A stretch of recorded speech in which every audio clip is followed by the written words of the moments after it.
Welcome to the Bud Light BCS pregame show. New Orleans, Louisiana, the Crescent City. From Ohio come the scarlet and gray faithful of Ohio State. From Fayetteville, the cardinal and white of Arkansas, hoping to pig suey their way through the French Quarter. Country music star Darius Rucker in concert last night, with us here tonight. Food, fun, football. The prep work is done. Now the headphones come off. The helmets come on. The 77th All-State Sugar Bowl and the Big Easy next.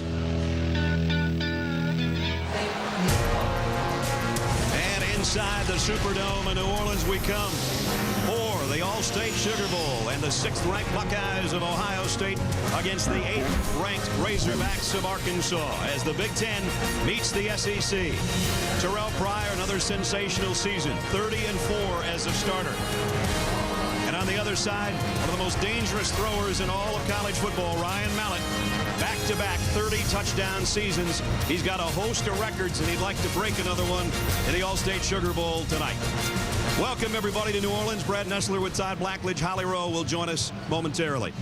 Well, Ohio State comes in as co-champions of the Big Ten. They lost only one game. That was to Wisconsin. Arkansas didn't win the SEC, but almost the next best thing. Their 2 losses to Alabama and Auburn. They come in with a high-powered attack. They are ranked 8th in the country. Partner, I still get the feeling that they're kind of under the radar nationally. Do you feel that way? I think a little bit. This is their first BCS bowl game, so they're kind of newcomers to this party. But let me tell you a little bit about Arkansas. Their defense is fast and aggressive and better than people think. Offensively, everybody knows about quarterback Ryan Mallett, but they're the only team in the country that's had a 3,000-yard passer, 5 receivers with over 500 yards of receptions, and a 1,000-yard rusher in Niall Davis. And I really think the emergence of Davis after the Alabama loss has been the difference in this football team. Down the stretch, the balance of this offense has made them as good as anybody in college football when it comes to moving the football and scoring points. It hasn't been a perfect holiday for the Ohio State Buckeyes. They found out right about Christmas time that the NCAA has handed down a suspension to 5 players, 4 of them starters, for the first 5 games of next year. Now, that's being appealed by Ohio State. It does not include the bowl game tonight, however. Those guys are going to be in uniform, and Jim Tressel had some decisions to make. With more on that, let's go down to Holly.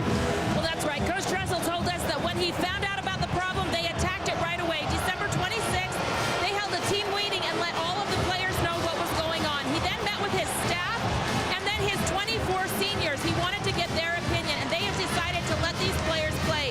The seniors took a vote, and it was a consensus. They wanted these gentlemen by their side who had fought with them all year long. Jim Tressel said, I got a lot of advice from outside the program on what would look good for Ohio State, but at the end of the day, he said, he made the decision that was the very best for our kids. I just watched them in warm-ups. Terrell Pryor took the snaps with the first-team offense, guys. It looks like business as usual here tonight for the Buckeyes. Well, of course, what it means for us is that both teams are at full strength, including the guys that are down on the field to help us be full strength. We go down to Reese, Lou, and Mayday, guys. Brad, the intensity is picking up here, and that's what we expect in the All-State Sugar Bowl, particularly when there's a team from the SEC here. And you were able to see the 2 quarterbacks come out here and pitch it around. You could see the teammates start to gravitate to them.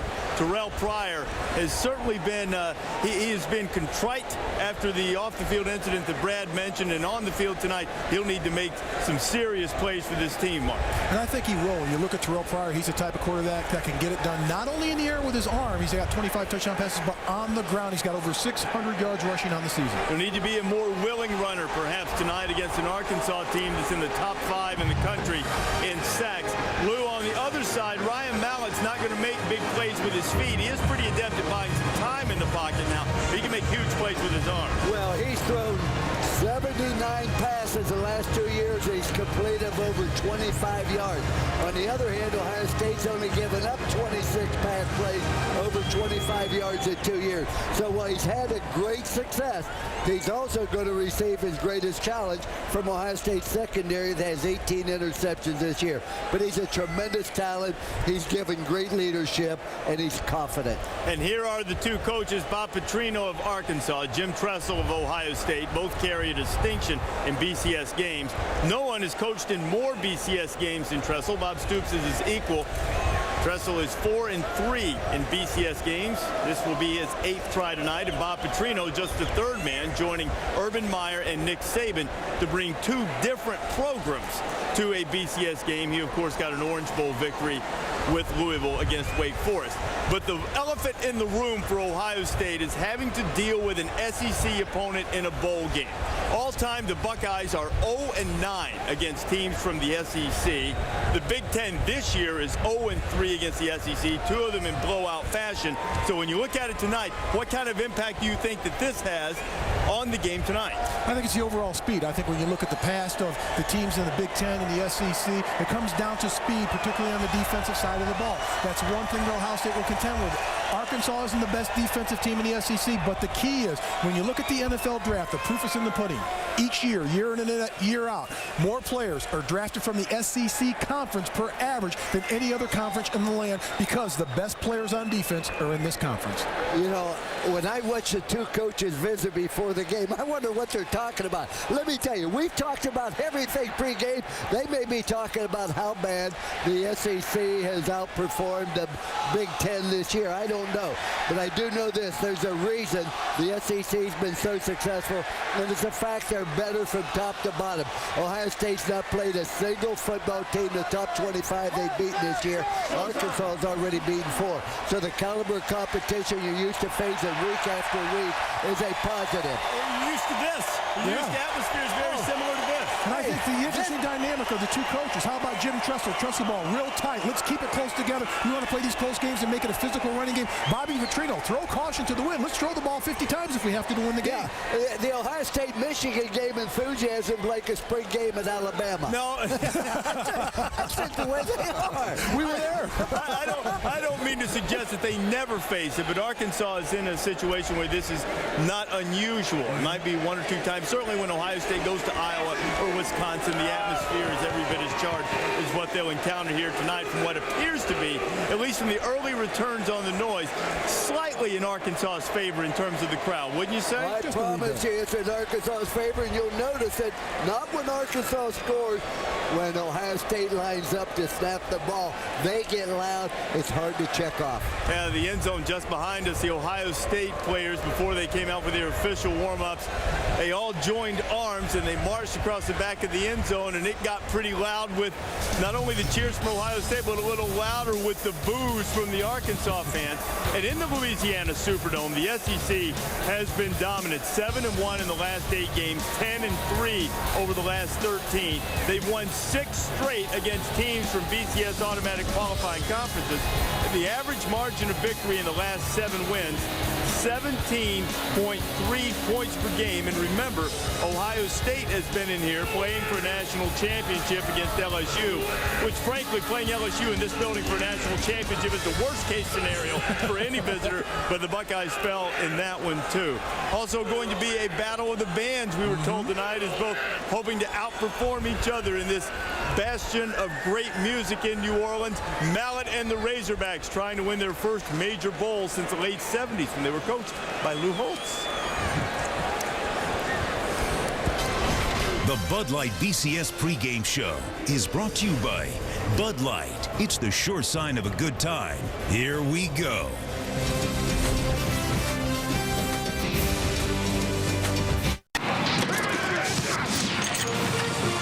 Welcome back to the Bud Light BCS pregame show. Terrell Pryor, during his career at Ohio State, has been a lightning rod at times for controversy. He's also been a lightning bolt for his offense. He needs 18 yards to set a school record for career rushing yards by a quarterback. A little suspicion would tell you he needs to get at least that many tonight for Ohio State to knock off Arkansas. And for the second straight night in a BCS game, we see a matchup of 2 of the top quarterbacks in college football. Pryor is noted as the runner. However, outside the pocket, Ryan Mallet has actually been slightly more effective in terms of completion percentage, taking care of the football. However, doesn't necessarily leave the pocket quite as often as Terrell Pryor does. Mallet has had huge numbers this year in this Bob Petrino offense as Kirk Herbstreit rejoins us now from Arizona. And Mallet, Kirk, seems to have really matured. When you watch him, what makes him particularly effective in your opinion? Well, Reese, you know from watching him very closely these last couple years, his ability to get the ball downfield is as good as you're going to find in the country. In fact, if you look at last year and this year, he has 79 completions of 25 yards or more. That's #1 in the country. The key tonight for him to be able to do that, Nile Davis, I think, in the running game. Nile Davis finished the last 3 games for Arkansas over 150 yards a game. The reason that's important is then that sets up Arkansas's play-action passing game, and you need time for those longer plays to develop. So Ohio State's going to try to stop Davis and then put the pressure best they can to try to slow down Ryan Mallett from throwing. And as far as Ohio State's concerned, Reese, I really think that all this talk about Pryor and Boom Herron and Thier Posey, all that negativity, I think, in fact, it will motivate those players individually. Don't be shocked tonight if Pryor, out to prove all his cynics wrong, actually leads Ohio State to a victory with kind of a how do you like me now kind of attitude in the postgame. So I think Pryor plays well tonight. Herron and Posey play well, and they lead Ohio State to a surprising victory. I don't know if it was necessarily, in fact, it wasn't necessarily criticism with Stanford last night, but a lot of extracurricular issues, and the Cardinal answered the bell. Ohio State in a similar situation tonight. We'll see if Kirk's gut is right and Pryor plays well tonight. Kirk Herbstreit joining us from Arizona. Boy, what a great atmosphere inside the Louisiana Superdome tonight as we get set for the Razorbacks and the Buckeyes. They're getting ready to call the Hogs, and that is when the noise gets its loudest. And, of course, the Sugar Bowl is always something that stirs the deepest emotions, as Tom Rinaldi tells us. A program in controversy, another with opportunity. One team a regular on this stage, the other a rookie in this setting. One with a conference to defend, another with a league to live up to. A quarterback facing a future uncertain, another seeking a signature win. However they dared, whatever they endured, wherever they endeavored, tonight the sour fades, the sweetness follows at the Sugar Bowl.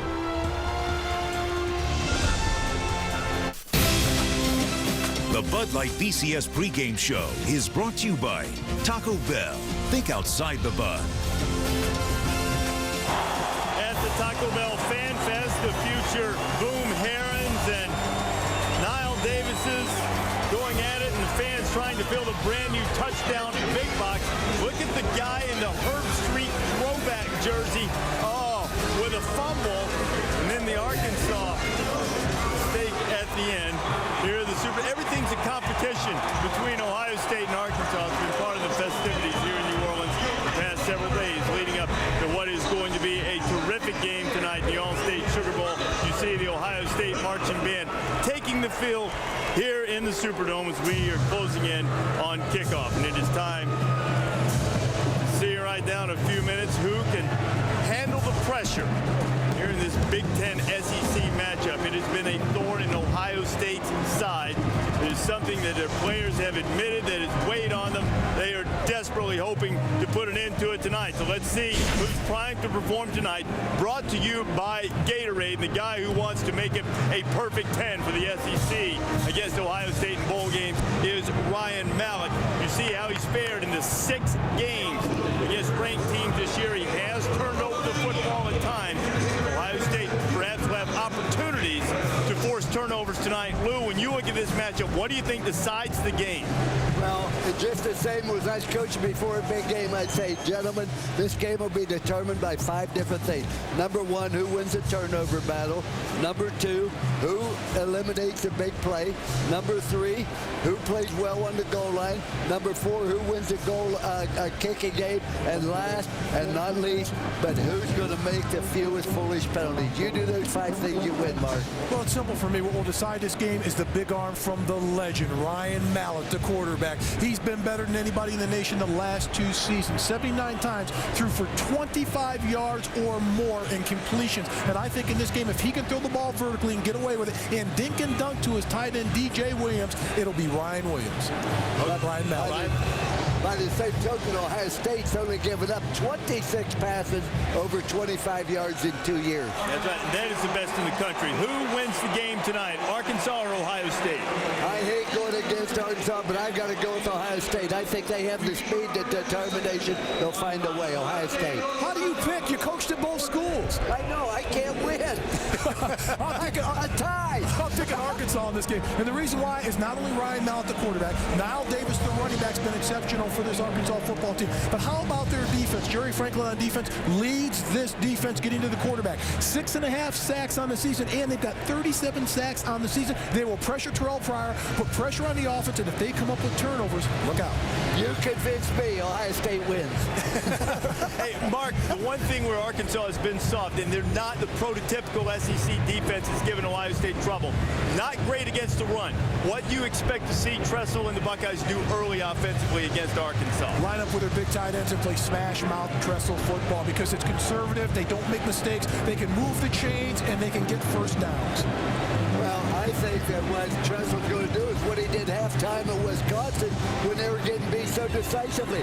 He went back to things he did at Youngstown State, and that is he got in the eye and he started giving the ball to Herron. And during the month of November, when Ohio State rushing for 200 yards, they're almost invincible. And since that Wisconsin game, they've rushed for 200 yards. That is their goal tonight. As much as perhaps some would like to deny it, as you see, Brutus, the pride of the Big Ten is at stake. One of the Big Ten champions, Ohio State, trying to win a bowl game, the only one of the season against the SEC for the Big Ten. The All-State Sugar Bowl is coming up next from New Orleans. The Bud Light BCS pregame show is brought to you by Bud Light. It's the sure sign of a good time. Here we go. From New Orleans, it's the 77th All-State Sugar Bowl. Ohio State and Arkansas. And a number that the Buckeyes and their fans have heard way too often leading up to this game. 0-9 against SEC teams in bowl games. And that goes way back to the days of Woody Hayes back in the late 70s. They'd like to turn that around tonight, and we'll see what happens. I know one thing. 28 years ago, I was in this building, and I watched a youngster wearing number 14 win the MVP trophy in the national championship for Penn State. That's my partner, Ty Blackledge. You know what? Pretty good chance maybe one of the quarterbacks tonight will win that same award. Let's start with Terrell Pryor first. Well, Terrell Pryor continues to develop as a quarterback. He put up outstanding numbers really this year as a passer, over 65%. 2,500 yards and 25 touchdowns, but what makes him so dangerous is his ability to extend a play with his legs, his mobility in and out of the pocket, and when he scrambles, he can either scramble to throw or scramble to run, and that's the biggest challenge for the Arkansas defense or anybody playing Terrell Pryor. You and I have been able to really see Ryan Mallett mature as a quarterback. He's had another sensational season. He can throw it with the best of them. Yeah, he's got a tremendous arm, and you know, we talk about Terrell Pryor being able to extend plays, but Ryan Mallett has better mobility than people think. They use him on bootlegs quite a bit, and he may not run much, but he moves enough athletically in the pocket to buy time and to set up that big arm. And, you know, I've seen him on tape and studied him a lot this year, and he's one of those quarterbacks that every game there's 3 or 4 throws I come away with and say he may be the only guy in college football that can make that throw. Two exciting players that we'll be watching tonight.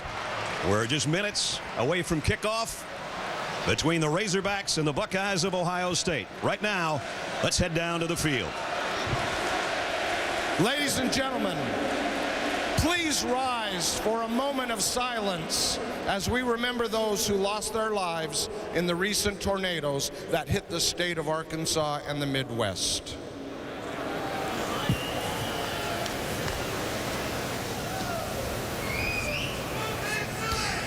Now please join in the singing of our national anthem as it is performed by Capital Nashville recording artist Darius Rucker.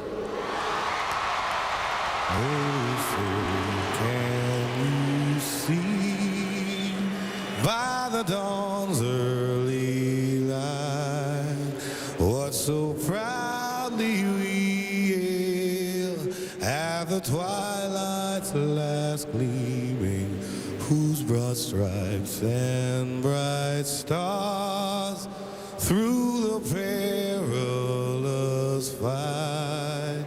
Oh, the ramparts we watched were so gallantly streaming, and the rockets' red glare, the bombs bursting air, gave proof through the night that our flag was still there. Oh, say does that star-spangled banner yet wave o'er the land of the free and the home of the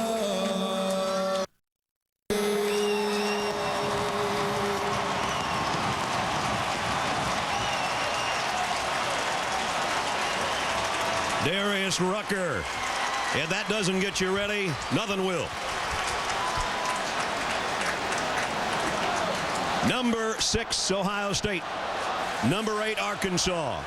Big Ten, SEC. The Hogs and the Bucks, two teams ready to make their move.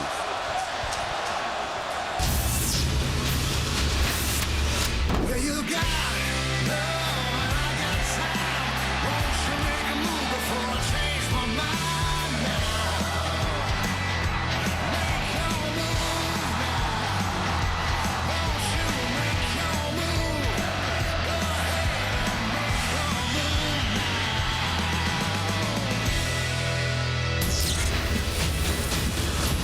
The Nissan pregame shift is coming up next.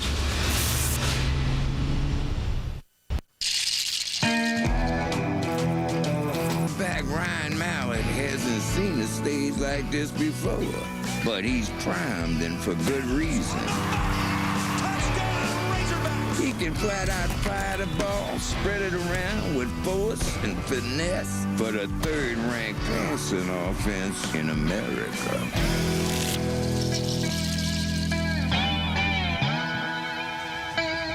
But the Buckeyes don't budge. Only 7 passing touchdowns allowed this year. And their Big Ten passion to prove themselves against the SEC, no telling how fearsome they'll be. Nothing's more fun than a face-off like this one. And what's the best city to host it? That's easy. The Big Easy. Right here in the All-State Sugar Bowl. The Nissan pregame shift is over. Ohio State and Arkansas are just about set in the All-State Sugar Bowl. The Buckeyes of the Big Ten coming off their 7th straight win over Michigan to end their regular season. Only one blemish on that season. The lone loss was to Wisconsin, but since then, they've won 5 games in a row. They come in with a number 6 national ranking. The Buckeyes in the BCS Bowl 8 of the last 9 years, including 6 straight, led by Jim Tressel. Here they come.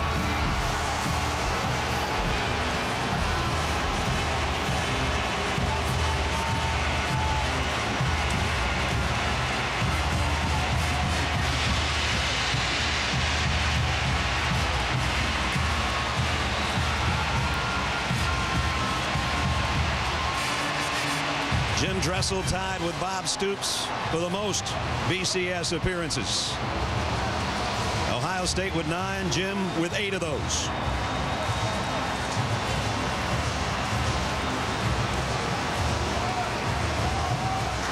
The Razorback fans are fired up. And down in their tunnel, the 10-2 Razorbacks, ranked 8th in the country. Bobby Petrino leading them to their first BCS appearance and their first Sugar Bowl game since 1980. Here come the Hogs.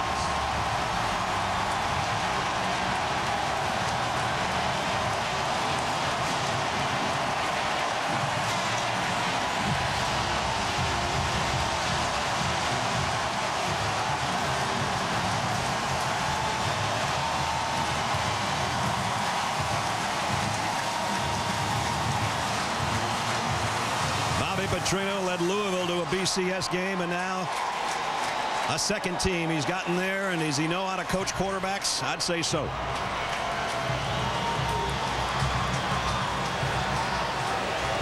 Everybody's geared up. The Superdome is alive with electricity. The Razorbacks and the Buckeyes. Both teams are ready.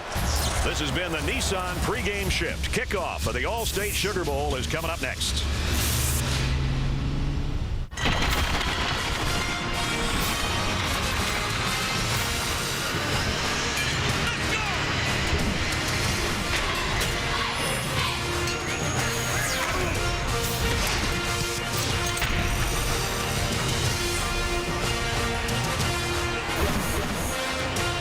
Back in New Orleans, the coin toss is moments away. Archie Griffin, two-time Heisman Trophy winner, will be down there representing Ohio State University. And Jay Beckett, who played in the 1980 Sugar Bowl Classic. His son, Jake, a starting defensive end on this team, and his dad also played for Arkansas back in the 50s. So Jake's a third-generation Beckett playing for the Razorbacks as the coaches send their captains out to midfield. There's the two guys I was just talking about. And from the Atlantic Coast Conference, our referee in the middle of all of it is Jeff Flanagan. Let's go down to Jeff and the coin toss. Okay, gentlemen, welcome to the Sugar Bowl. Gentlemen, let me introduce some special guests tonight. Representing Ohio State, Archie Griffin. Representing Arkansas, Jay Beckett. Please say hello to these men. Okay, Ohio State, you will call the toss. The coin is the All-State Sugar Bowl coin. Heads will be the Sugar Bowl cup. On the other side, the team logos will be tails. Okay, what are you going to call, sir? Heads. It's calling heads. Heads. Heads. I'm going to let it hit the ground, okay? It's tails. Arkansas is chosen to receive. Ohio State, you'll kick. Which way we want to kick? Your backs this way, please. So there's the coin toss. Ryan Mallett and company are going to get the football first. Final thoughts, partner. Here we go. Well, here's the keys to the game, I think. Number one is kick coverage. For Arkansas specifically, kickoff coverage. For Ohio State, punt coverage. Both have struggled at times. And then pass rush. It'll be critical for both teams, but they've got to do it differently. Ohio State has to rush Ryan Mallett like their hair's on fire. They got to make him uncomfortable. But Arkansas, when they rush Terrell Pryor, they've got to do it with discipline and vision. They've got to keep under control. All right, well, let's check in with third member of our team before we kick it. Here's Holly. I'm here with Coach Tressel. And Coach Tressel, as you left the locker room right now, what sense did you get from your team that all the distractions of the last week are behind you and you guys are dialed in? Our guys are excited and proud to be at the Sugar Bowl. I mean, look around. This is a blessing, and we're going to have a lot of fun, and we'll see if we can play well. Their defense has 90 tackles for loss, 37 sacks. How have you prepared Terrell Pryor to handle this pressure? Well, you know, we've got to be smart. Sometimes you have to throw it away. Sometimes you have to step up and go. But there's no doubt about it. They thrive on minus-yard plays, and we've got to try to minimize those. Thank you, Coach. Thank you. Of course, Terrell Pryor, basically his coming out party was last year in the Rose Bowl. He was sensational, and he picked up at the beginning of the year where he left off. And on the other side, Bobby Petrino and his Razorbacks, a sensational season. Their only losses, 24-20 to Alabama, in an Auburn game where Ryan Mallett was knocked out of the game, and yet they still scored 43 points in a 65-43 loss. And right away, one of the most intriguing matchups is with Ryan Mallett and this Arkansas big play offense going against the defense that for the last several years under Jim Tressel denies people big plays. They make you earn everything. So will Ryan Mallett be patient in the biggest game of his career? Ohio State's ranked number 2 in the country in total defense, number 4 in the country in pass defense. That's what Arkansas does well. Something's got to give. Drew Basil's got it teed up. Broderick Green is back deep for Arkansas. From New Orleans in the Superdome, the 77th All-State Sugar Bowl underway. Roderick Green has to take it over his shoulder about 4 yards deep, and he won't bring it out. So the Razorbacks will start at their own 20-yard line, led by the big fella. And the Big Eaters offensively up front that protect him and do a pretty good job of it. Here's how they look. Love and Grayson, Swanson, Bailey, and Dominguez. The backs and receivers. Niall Davis had a sensational year, over 1,000 yards. Wright, Adams, and Hamilton, the wideouts. And DJ Williams, one of the best tight ends. In fact, the Mackey Award winner.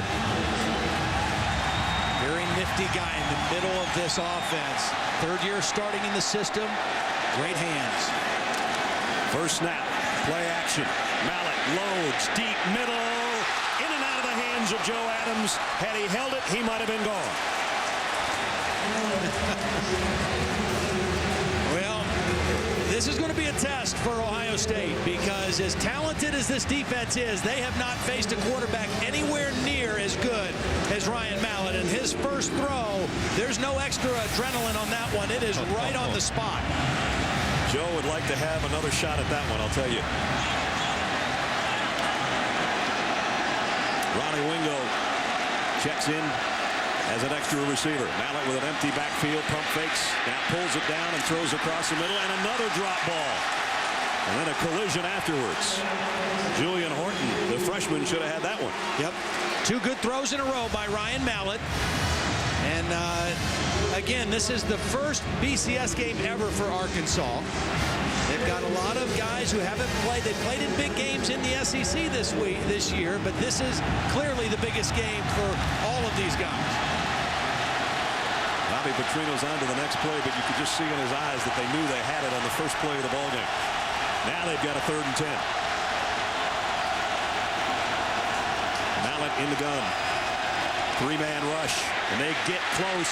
He fires. This one's low and incomplete. DJ Williams, the tight end, the intended receiver.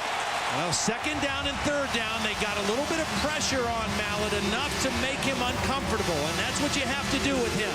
You've got to get up the field and make him uncomfortable in the pocket. It was Cameron Hayward, lined up as a defensive end, that was able to force Mallett into an uncomfortable throw. Reading the punt. Hall waits under it on the other end, and great punt coverage, something that, as Todd mentioned, Arkansas hasn't been known for, but they were that time. As a starter, Jericho Nelson, probably their best player on defense, down there first on punt coverage. The Ohio State offense huddles and comes out. Number 2 will lead them. Terrell Pryor, the junior. Rose Bowl MVP last season, as I mentioned. I wouldn't be surprised to see Ohio State try the same thing, a play-action deep ball on the first play of the game, just to see if this Arkansas defense is ready. Boom Hare and the tailback behind Zach Bourne, a big old fullback. First down, Ohio State at its own 26-yard line.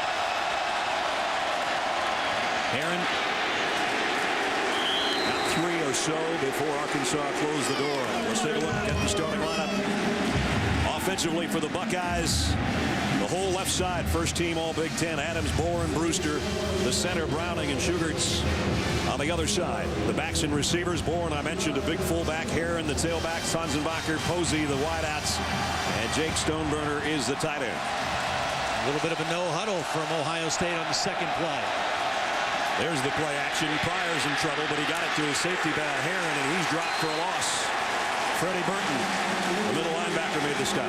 Right away, you see what has made Arkansas a much better defense this year. Number 1, it starts with their ability to pressure the quarterback. 37 sacks, 90 tackles behind the line of scrimmage. They are really quick off the edge, and they fly fast to the football. Sacks per game, they actually led the SEC with over 3 per ball game. And they were excellent on 3rd down defensively. Best in the league. 3rd and 7, Ohio State. Pressure off the corner. They pick it up, and Pryor delivers a strike, complete, first down. Corey Brown, the freshman. Corey Brown working on Darius Winston out on the backside of this route. Pretty big cushion by Winston, and a nice job of Pryor, knowing pressure was coming, but staying in there and allowing this play to develop. And Ohio State goes without a huddle. First down at the 42. Aaron cartwheels and almost left the ball on the ground. funny. We talked to Willie Robinson, the defensive coordinator. He said, hey, this is going to be different for us. They're going to huddle. We're used to seeing all that hurry up in the SEC. Well, guess what, Willie? They're not huddling either. If you want to see a huddle in the national championship game, you might want to watch our game tonight because you won't see one next week. Here's Herron bouncing off a couple of tacklers. He's got a first down. Tough run by Boone Herron. And finally taken out of bounds in front of the Buckeye bench. It's interesting. Willie Robinson, when we spoke with him, he said the guy that Herron reminds me of more than anybody is Trent Richardson from Alabama. And this is a Trent Richardson-like run. The strength, the power to run through tacklers and get extra yardage. So Ohio State, a good-looking drive, another first down. They'll keep it on the ground until Arkansas can stop them, and that time they do.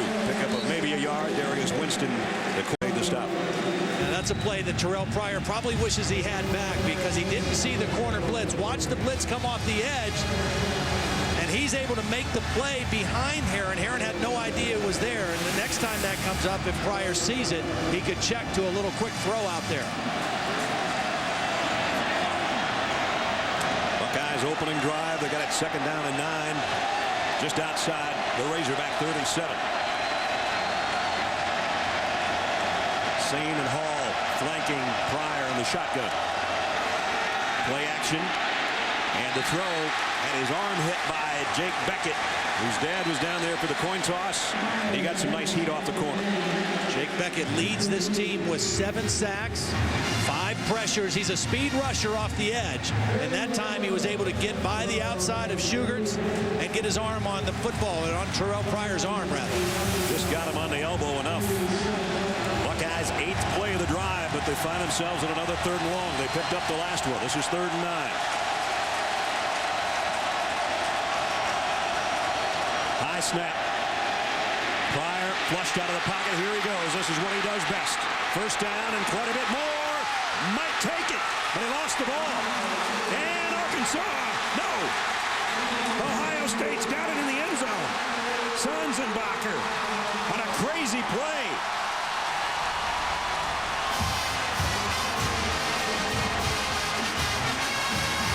Talk about being in the right place at the right time. Well, I remember Dane Sanzenbacher doing a similar thing in the Penn State game, being in the right place at the right time for a touchdown. Pryor has the ball ripped out by the safety, Tremaine Thomas, and Sanzenbacher falls on it in the end zone. It's not possessed until recovered in the end zone by the offense for a touchdown. Well, the guy that was voted MVP by his teammates comes up with another huge play. Fumble recovery touchdown. But the problem for Arkansas was the long scramble by Pryor on 3rd and 9 to get down there. Extra point is up and good. I don't know if he was expecting to score one like that tonight, but he'll take it. The Hogs let it slip away, and Ohio State turns it into a touchdown.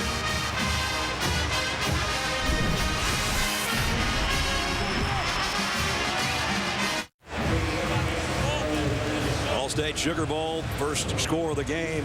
Dane Sanzenbacher on a fumble recovery for an Ohio State touchdown. He's sitting next to Terrell Pryor, and I'm pretty sure they had hoped on hooking up, but not this way in this football game. When you rush Terrell Pryor, it is essential that you don't rush beyond him, that you keep him in front of you. And that time the rush came up around him and enabled Pryor to get through there easily. Now, he didn't take care of the football at the end of the play, and credit Tremaine Thomas for hustling after it.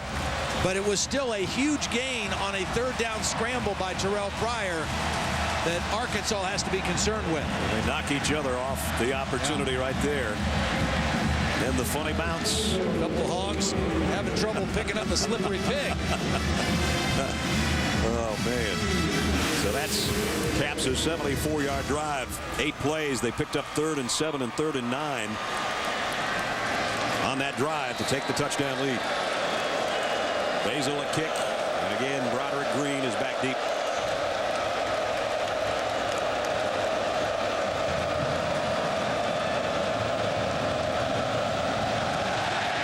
Whoa. A pop-up. It's fielded at about the 49-yard line by Freddie Burton. Nice hands by Freddie Burton.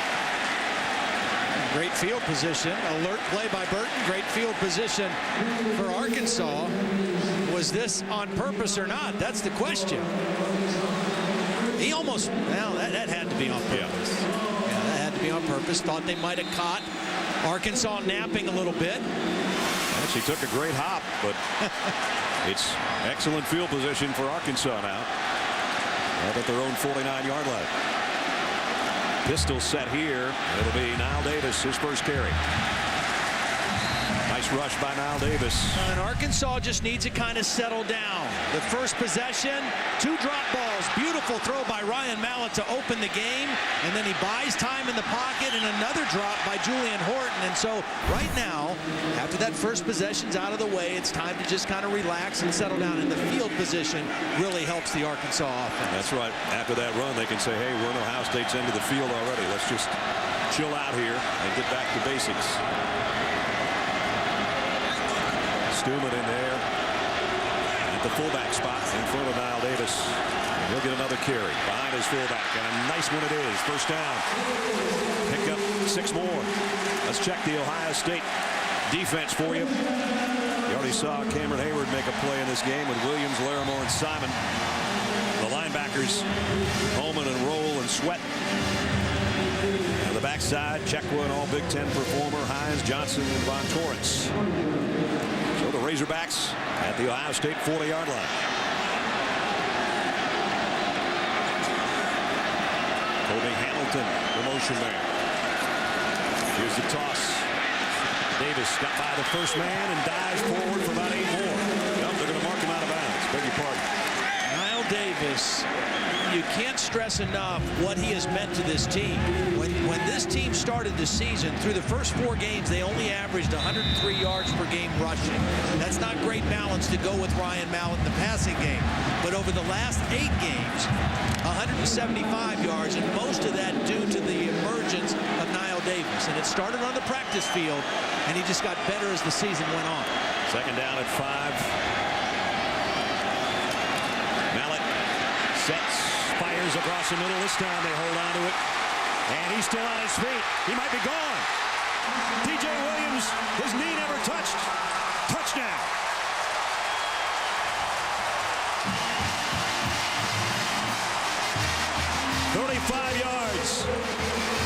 Great job of maintaining his balance, rolling over the would-be tackler, and going for the score. Look at this. He has great hands, and he has terrific balance to go with it. He's a third-year starter. He's the Mackey Award winner. He knows how to get open, and he knows what to do with the ball when he catches it. And Arkansas on the verge of tying this game. Previous play, it's under further review. Ruling is a catch and a touchdown. I don't think there's any way they're going to change that, but Joe Ryder is our replay official. They'll take a look at it up here. We'll go to a break. We'll know if this is a touchdown for sure when we come back. We think so. And quite a play by DJ Williams indeed.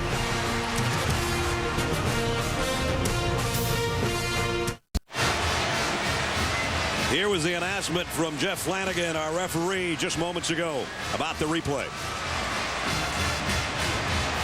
The runner's wrist was down. By rule, he is down. Ball will be placed at the 17-yard line. There will be 1st and 10. Please reset the game clock to 10 minutes and 1 second, please. So what we thought was a sensational play for a touchdown comes back. Well, it was a sensational play, and you're talking about an inch or 2 difference between his hand and the back of his wrist, because if it's his hand that touches the ground, then that's not ruled down. But they ruled that it was his wrist, and so he was down at that spot. But tremendous catch and balance, nonetheless, by DJ Williams. So it's at the 17-yard line. It is 1st down. Davis a single setback, but it's Mallett with a quick throw to the corner to Adams. Touchdown.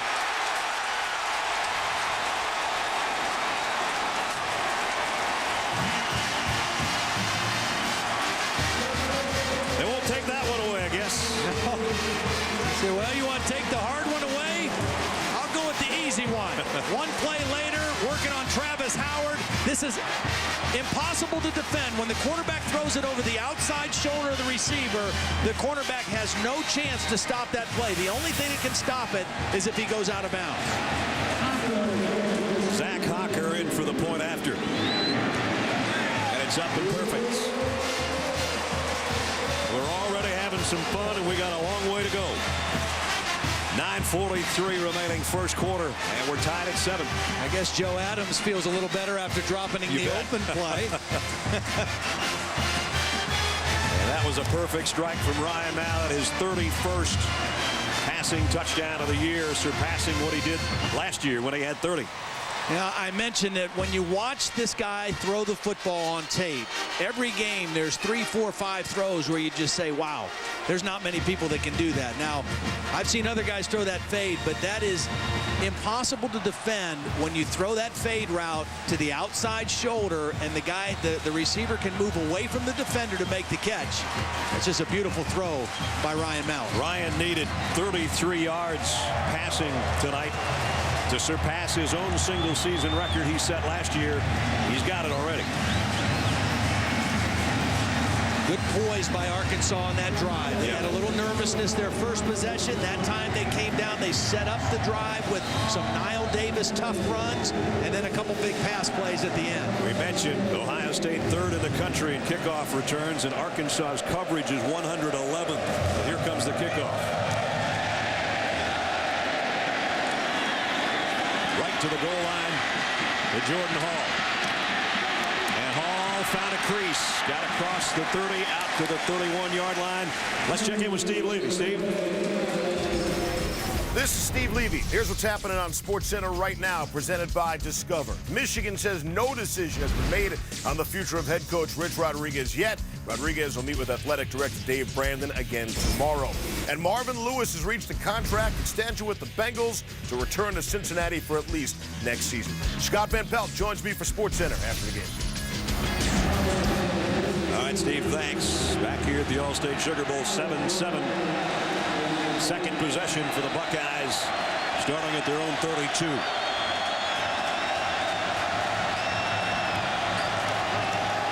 The give to Herron. And this time the Razorbacks waiting for him. Rudell Krim made the first hit from the secondary, and then he got help from his friends. Now, Arkansas is not an overly big defense. That's why a lot of people try to line up and run the football. Now, they've given up yards, 157 yards a game, but they really like to load the box, to load the line of scrimmage with linebackers and defensive backs, and put their corners in one-on-one situations quite a bit. Buckeyes back to the I set on 2nd and 10. Play action. Pryor loads, fires to the outside, almost picked off. Jermaine Thomas had his hands on it. Sanzenbacher was the intended receiver. The pass was high by Pryor, and it hung in the air, and that allowed Thomas to come over the top of Sanzenbacher and almost get the interception.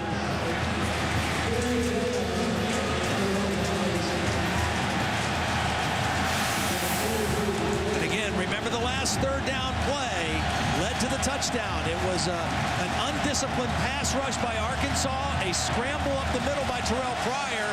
He fumbled, but they ultimately recovered it for a touchdown. Arkansas has to rush with discipline. That was on a 3rd and 9. This is 3rd and 10. Here comes a blitz. Pryor, pressure from the backside, got away from that man. Lofts one complete to his tight end. Stoneburner's got a first down. That time his speed gave him the opportunity to throw. Well, this is what makes him so difficult to defend. He feels the rush from Tenarius Wright. He gets outside of the contain and then has the presence to keep his vision downfield and make the throw. That's really where Terrell has developed this year. I think they were seeing if Stoneburner maybe had his knee go down before he got up and got going. One of the biggest differences between Terrell Pryor this year and last year, when he would scramble like that last year, he was more inclined to run. This year, he's more inclined to see if there's a throw down the field to make. Watch his right knee. It looked like it was down, possibly, as he made the catch. Right about there. Yep, sure does. Still a first down, just not as big a gain. It was a pickup of 24. In this case, it's going to be more like 13 or 14, maybe. One of the 2 games that Arkansas lost this year was to Auburn. And Cam Newton had a huge game against him. He threw for 140 yards. He ran for 188 yards and 3 touchdowns. And, of course, Terrell Pryor, very similar athletically to Cam Newton. Size and speed, his ability to throw on the run. And right now, his ability to scramble on 3rd down and extend the play is creating some real problems for the Razorbacks. Told this story before, but when we had Ohio State earlier in the year, Auburn had played on a Thursday night, and we were up there at practice on Friday, and Terrell Pryor ran into Yunan Holly in the hallway at the Ohio State football facility, and he said, "Hey, Brad, what'd you think of number 2?" And I thought he was talking about himself. And I said, "Oh, yeah, Cam Newton's number 2 also, isn't he?" And he says, he looks like he's pretty big and pretty good. I said, I think you are, and I think he is too. And that was really before Cam Newton had really come out. Right. You know, that was a Mississippi State game. He played well, but not as dominant. After further review, the runner's knee was down at the 46-yard line. The run made a first down. Please put the clock at 8 minutes and 53 seconds. So they'll back it up a little bit, but it's still a first down. Well, next Monday, speaking of Cam Newton, it's the Tostitos BCS National Championship game, and it's right here on ESPN. Heisman Trophy winner leads the Auburn Tigers, #1 in the country, against #2 Oregon and LaMichael James. Coverage starts 8 o'clock Eastern, 5 Pacific. Game also available on ESPN Radio, online at ESPN3.com, ESPN 3D, and on your phone. #1 and #2 next Monday night. Should be a dandy. Yep. Right now, I would expect to see Ohio State try to get Thier Posey involved in the game. Their big play receiver, number 8. They had a lot of time to talk while this review. Might even see a play action and a deep shot to Posey on this play.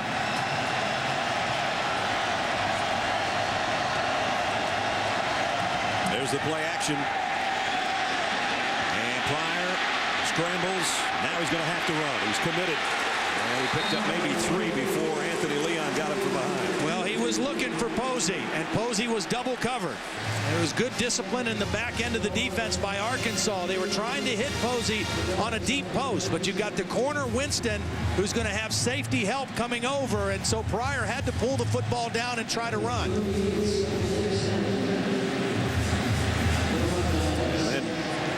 Leon tracked him down from behind, gave him a pretty good shot at the 49-yard line. Terrell better take a little better care of the football when he's scrambling. I mean, I know he's got big hands, but they're going after the football too. 2nd and 7. Pryor, deep middle, got his man. Sanzenbacher, first down. Picked up of 31.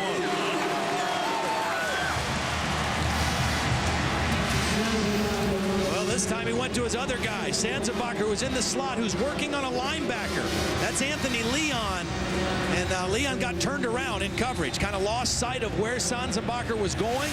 And a nice accurate throw by Pryor. Here's Ohio State without a huddle again. And now Herron trying to get to the corner. Did. Inside the 15 and inside the 10. Another first down. We talked about the balance of the Arkansas offense. This Ohio State offense pretty balanced too. And over the last 4 games of the year, this guy, Dan Herron, averaged almost 140 yards a game rushing. So you combine that with Pryor's passing and his ability to scramble, very difficult to defend as well. With 175 Michigan game. We'll give it to him again. Herron straight ahead. Nobody touched him. Touchdown, Ohio State.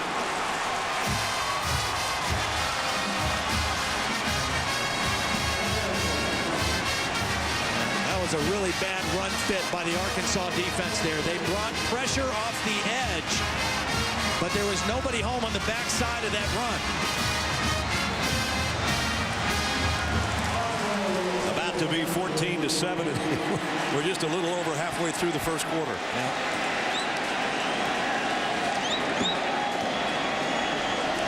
Devin Barclay in for the point after.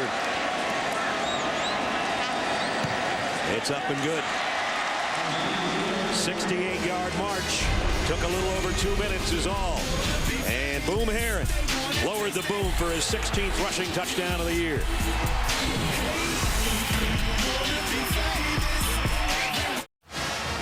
ESPN College college football. The All-State Sugar Bowl is brought to you by Allstate. Dollar for dollar, nobody protects you like Allstate. Are you in good hands? The new 2011 Lexus IS, wheeled precision. The touchdown big box, only at Taco Bell.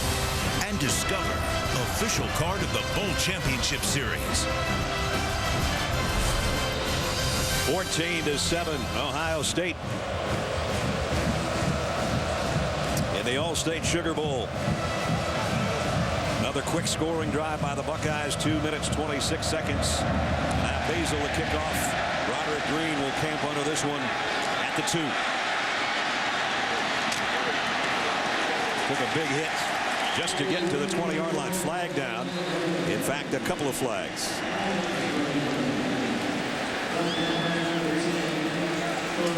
Illegal block in the back on the return, so that's going to back up the Razorbacks. Illegal block in the back, number 80, receiving team. Penalty's half the distance to the goal, first down. Chris Gregg with the illegal block, so Ryan Mallett's going to be in a little bit of a hole. Let's take a look at tonight's Taco Bell touchdown spotlights. Mr. Blackledge. Well, right here is Jerry Franklin. He's going to move out of here and blitz. Somebody has to take his spot in the run game. If you're going to move him out and blitz, somebody better take that area that he just voided.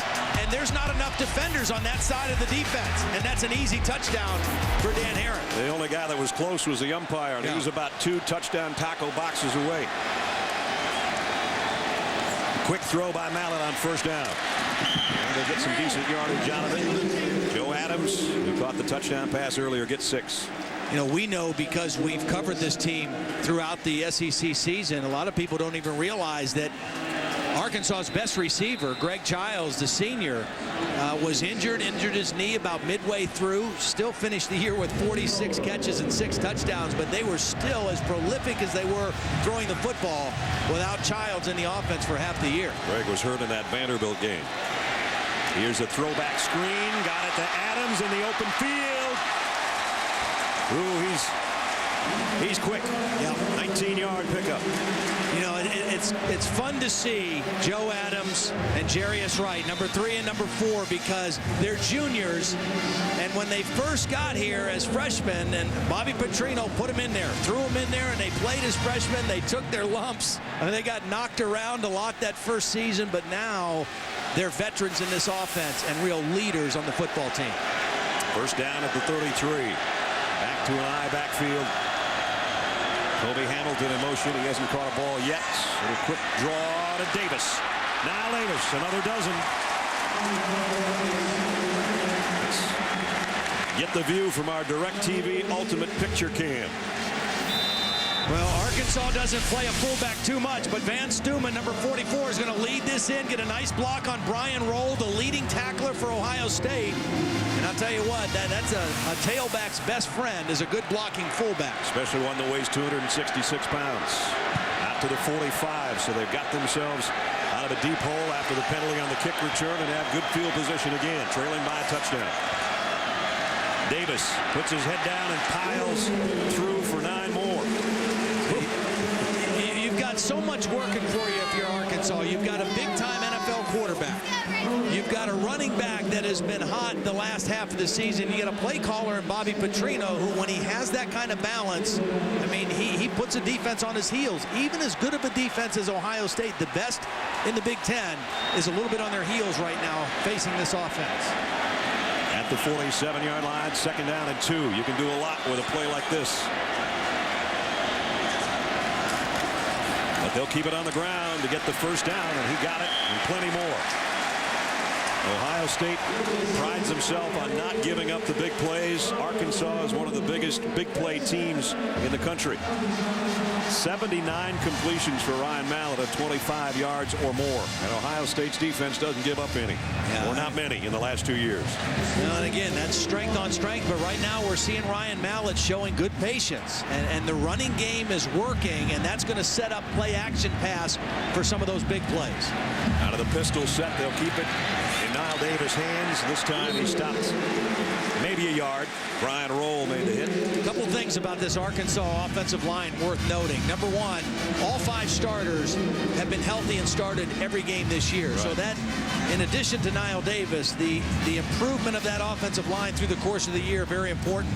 And then the other thing, you don't see too many teams do this, but they flip their linemen from side to side. They don't have left tackle, left guard, right tackle. They have strong side and quick side, and so they flip to whichever side they want them on the play. Now it's Mallon in the gun in an empty backfield with 5 receivers at his disposal. 2nd down and 9. In trouble, got away from the first, but not the second. Dexter Larimore got him. Adam Bellamy had a shot at him. He got away from Bellamy, but not the second rush, and a loss of 8 on the sack. Well, we just talked about the offensive line, and the defensive line won this one for Ohio State. Good quick pressure right up inside there. Forced Mallon to try to move in the pocket and not much room to go. Bellamy was the first guy in there, forced him out, and Larimore finished him off. So they put themselves in a long yardage situation on the 8th play of their drive, 3rd down and 17. But this guy can throw a ball 17 yards pretty quickly if he gets a chance. Draped all over him was Nathan Williams. And he got up holding his hand a little funny at the end of that play. Nathan Williams is the move guy in this defensive line. He'll stand up, he'll move around, he'll line up like a linebacker or put his hand on the ground and line up like a defensive end. He had an injured knee earlier in the year, but the healthier he got, the better the Ohio State pass rush got. Here's the punt. High kick. They'll let it go. And can they get down there, Arkansas, and keep it out of the end zone? Yes, they can. At the 1. Can't do it any better than that. Rodriguez Humphrey got down there to down it. First touchdown was a little goofy. Sanzenbacher put Ohio State up. Joe Adams evened it off. And then Boom Herron gave Ohio State a touchdown lead.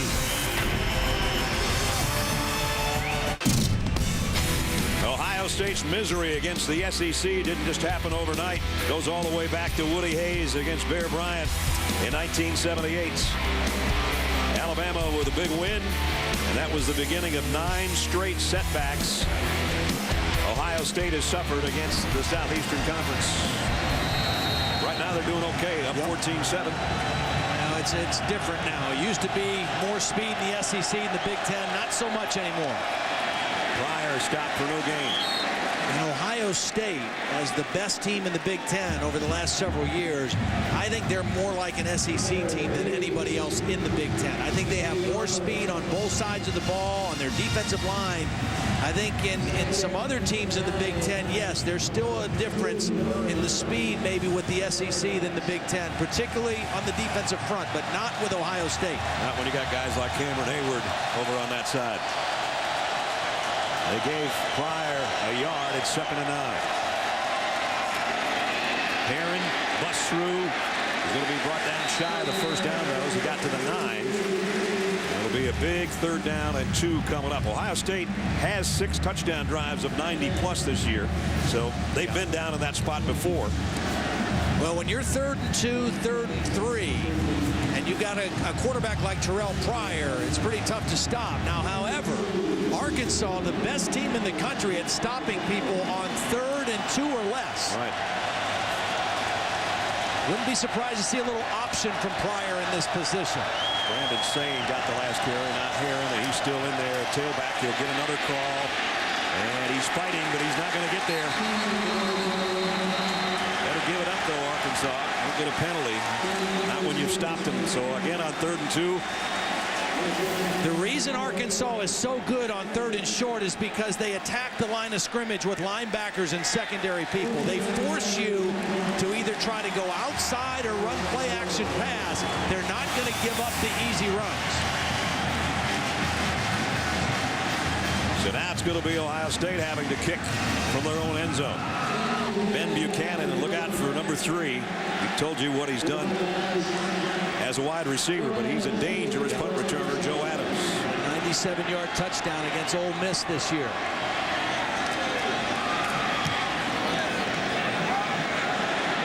He's going to have a chance or take a chance, and he got level as soon as he caught it. Nice coverage. 44-yard kick and no return. ESPN's your NBA destination tomorrow night. Kobe Bryant and the Lakers struggle a little bit right now. They'll be in Phoenix to take on Steve Nash and the Suns. Coverage starts at 10:30 Eastern, 7:30 Pacific. Also available online at ESPN3.com and on your phone. Brad Nessler, Todd Blackledge, Holly Rowe, and our ESPN crew at the Allstate Sugar Bowl. Fourth BCS game. Only one more happens. The BCS National Championship next Monday night from Arizona. And number 1 meets number 2. Here it's number 6 and number 8. And number 8's trailing by a touchdown. Mallett going long. Hamilton had a hand on it, but nice coverage. Incomplete. Chimdi Chekwa was running right with him. A little slow getting up at the end of that play, but Hamilton is the speed guy, and Chekwa's in perfect position. Sees the ball the whole way and is able to play through the guy to the ball and knock it away. A little bit of hand fighting going on, but he did play it beautifully. That's why he was a first-team All-Big Ten defensive back. And you saw him land on his right hand, right wrist a little awkwardly. The end of that play, his right arm was kind of tucked underneath him in an awkward position. And boy, if he comes out, don't you know that Bobby Petrino and Ryan Mallett might be licking their chops a little bit to get an all-conference performer out of there and have somebody of a lesser talent in there. It's going to be Travis Howard that's going to come in to take his spot. And Howard was the guy beaten on the touchdown to Joe Adams in the corner earlier in the ball game. Ooh, that looks worse every time you see it. He tried to break his fall instinctively at first, and then the fact that Hamilton landed on top of him kind of complicated the situation. Tried to break his fall, and he might have broken his wrist. That's tough. Really good player. Senior out of Clermont, Florida. Here's Davis on the ground, out almost to midfield. John Simon cut him off at that point, and we're down to the final half minute of the first quarter. And it's been a good one.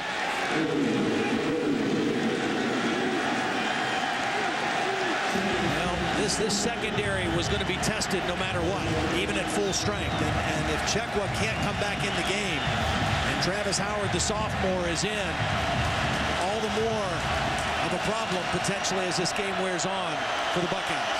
3rd down and 6 for Arkansas. Mallett. There's movement on the left side of the line. It's going to be 5 more yards. Number 65 offense, 5 yards. Still 3rd down. DeMarcus Love trying to get in his stance. Got there too early. Yeah, he was out there going to block on Cameron Hayward, who has had a pretty active first quarter so far. You mentioned the strong tackles, and they used to call strong tackle and weak tackle. DeMarcus said, we ain't talking weak if I'm involved. Well, that's why they changed it to quick. He willingly moved to the open side and said, I'll move, but we're not going to call it weak anymore. And a 1. All-State Sugar Bowl. Ohio State of the Big Ten leading Arkansas of the SEC by a touchdown. A mix of magic and the joy of life. New Orleans. What's in the cards tonight? Not good cards for Chimdi Chekwa heading to the locker room holding that right wrist. Well, and he's valuable on these 3rd down plays because he covers the slot receiver. So now that's 2 new guys in the game, not just 1. 2 new guys in this 3rd down and long situation for Ohio State. 3rd time Arkansas has been a 3rd and long already. Mallett fires, and they got this one down to the 40. Chris Gregg, the tight end, has got a 1st down. Nice job by Ryan Mallett, again, extending the play by moving enough in the pocket. We got one quarterback that can really scramble and be a threat on the perimeter, but we've got another guy who has the quick feet enough to move to open up a throwing lane, and that's what Mallett did before delivering the ball to Gregg.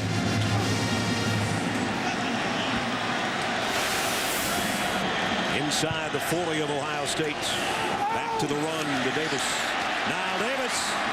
Ooh, he's about a guy away from maybe making that a big-time play. Jameel Hines in the open field made a good stop. Well, Brian Roll, the leading tackle on this team, loves to blitz, and he doesn't miss tackles very often. That this time, he took a bad angle to Niall Davis and unable to make the stop. Back to Davis. This time dropped for a loss by Cameron Hayward. You know, a lot of people think, well, did Cameron Hayward have as good a year this year as last year? Maybe not statistically, but when you talk to the Ohio State coaches, they say, yeah, every bit as good. And the thing that makes him unique is he's big and strong enough to move inside and play defensive tackle, but he also is quick and athletic enough to move outside and rush the passer as a defensive end. So his versatility, a big key for this Buckeye defense. Razorbacks picked up a 3rd and long. Let's see if they can pick up a 3rd and 3 to keep their drive moving. On the ground, short of the first down, 2-yard gain by Davis. This might be a situation where Bobby Petrino already had his mind made up of what he was going to do, and that might mean going for it on 4th and 1. I think that's the case. Yeah. Well, his field goal kicker has kicked a 51-yarder earlier in the year against South Carolina, but they've run the ball well so far in the first half. They got their big fullback in Stuman to lead on this play. And 2 tight ends as well. 7th play of the drive. Razorbacks were 8 out of 17 on their 4th down conversions this year. They're going to throw.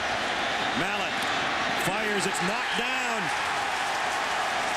by Nathan Williams. Big play by Williams, the other defensive end on the opposite side from Hayward. So a 4th down fails for the Razorbacks. They trail by a touchdown, and the Buckeyes will have the ball back courtesy of this play when we come back. The All-State Sugar Bowl from New Orleans. Sold-out Superdome tonight in Arkansas and Ohio State. As they say, upon further review, was Cameron Hayward who knocked that pass down of Ryan Mallett's. We both thought it was Nathan Williams, but Cameron Howard is right here, and he's going to just come on an inside rush. He's going to get held and everything, but still has the awareness and the vision to see Mallett load up and get his hands on the football. Gives it back to his offense. A little surprised Arkansas had no play-action fake on that play. There's a play-action fake, and Pryor is going long. Man out there, overshot it. Thier Posey was the intended receiver. Darius Winston, pretty good coverage. I like the idea, though, by Jim Tressel. A disappointing miss on 4th down by Arkansas. You come right away at the first play in the next possession and try to hit him with a big one. And they had the guy open. Just a little bit of an errant throw by Pryor. We'll bring up 2nd down and 10.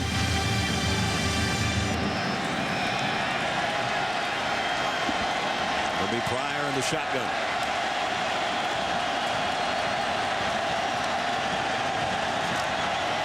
Snaps a little high, the play action, and he throws it complete to Fragel, a tight end, in the open field, all the way down to the 26-yard line. Nobody home over there defensively for Arkansas. Here's the view from our DirecTV Ultimate Picture Cam.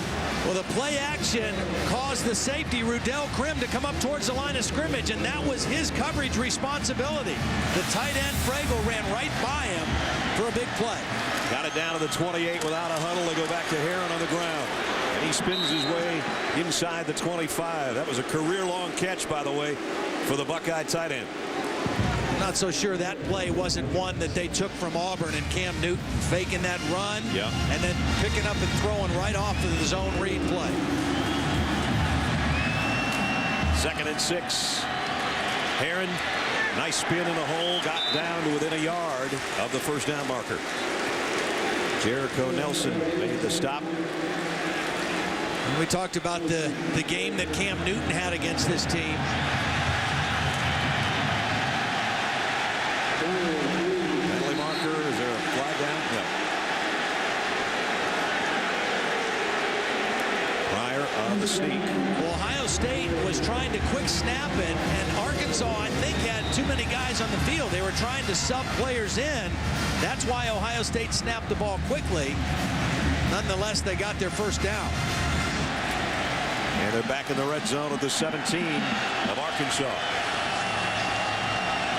They really sort of try to start to take control of the game if they score on this drive. And Heron tripped up. Nice job by Rudell Krim to hold on for dear life. Well, the big pass play to Fragel, Rudell Krim was out of position. This time he was in the right position. But if he doesn't make that tackle, it's another touchdown run for Bam Heron.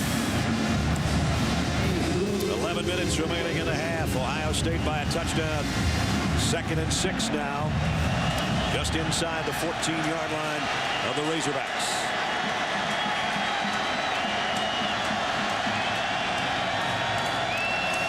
Pryor going to drop it off short to his fullback, and he's hit immediately, and a loss of 2. Terrell Williams, the outside linebacker. Nice open field stop on big Zach Morin.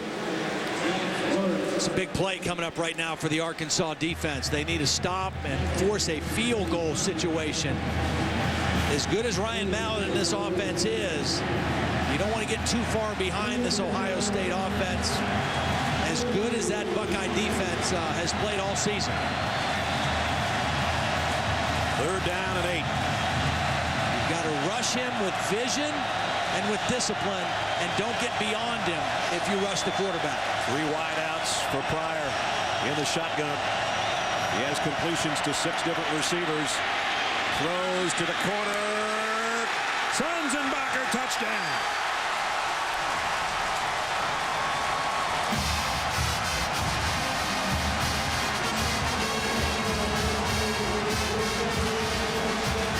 Well, this is an incredible throw, first of all, and then a beautiful catch. Terrell Pryor knew the blitz was coming, and he bought himself a little time by retreating from the line of scrimmage and throwing it on the move, and then Sanzenbacher with the great catch at the end. Previous play, under further review, running on the field is a catch, a touchdown. If it stands, it'd cap a 70-yard drive in 8 plays. That kid just finds a way, doesn't he? Jericho Nelson is in great position on coverage, but Sanzenbacher able to look that ball all the way in. And he has made catches like that all year. Coming in the leading receiver with 52 catches. I don't know how you overturn that one. I don't either. But again, the throw by Pryor under duress, knowing the pressure was there, and just retreating ever so slightly to buy enough time to get the ball to his receiver.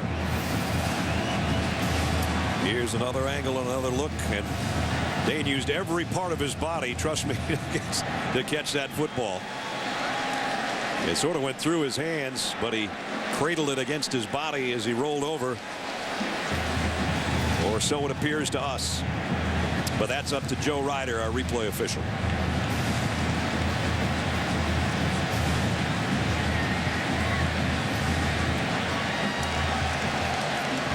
He rolled right over the ESPN part of the BCS logo.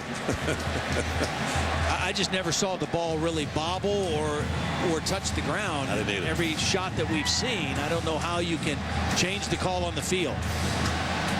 There, as I said, he pins it against his pads and then rolls over, and by the time he comes up, it's all football in his arm. Yeah. For further review, the play stands as called. Touchdown. That's Dane's 11th receiving touchdown of the year. Tops in the Big Ten. Well, it had a beautiful ending. Wow, what a play. Ohio State's touchdown drive, 68, 70, and 74 so far in this first half. And for Terrell Pryor, his 26th scoring toss of the year, and that being his main target. Evan Barclay in for the point after. Well, if you're going to have a team down by a couple of touchdowns, Arkansas is not a bad team because of how well they can throw the football. But Ohio State playing very well. Well, Terrell Pryor does it here. He knows pressure's coming. Watch him retreat just enough to get rid of the ball before Jerry Franklin hits him. And then Sanzenbacher does the rest on the other end.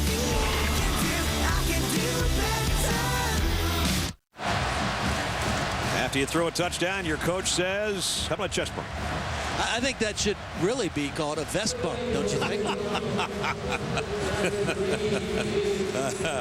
Yes, indeed. Sugar Bowl, 21-7. Ohio State, 9:53 remaining in the first half. Basil the kick.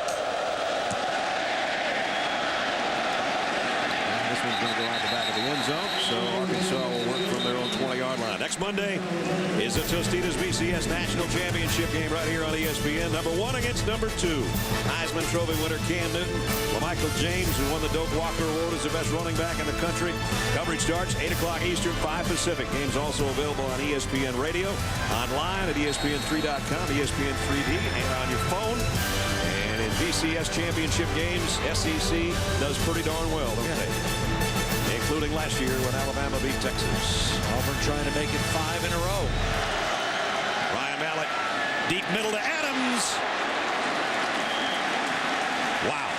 He'd take a shot from Orion Johnson and held on.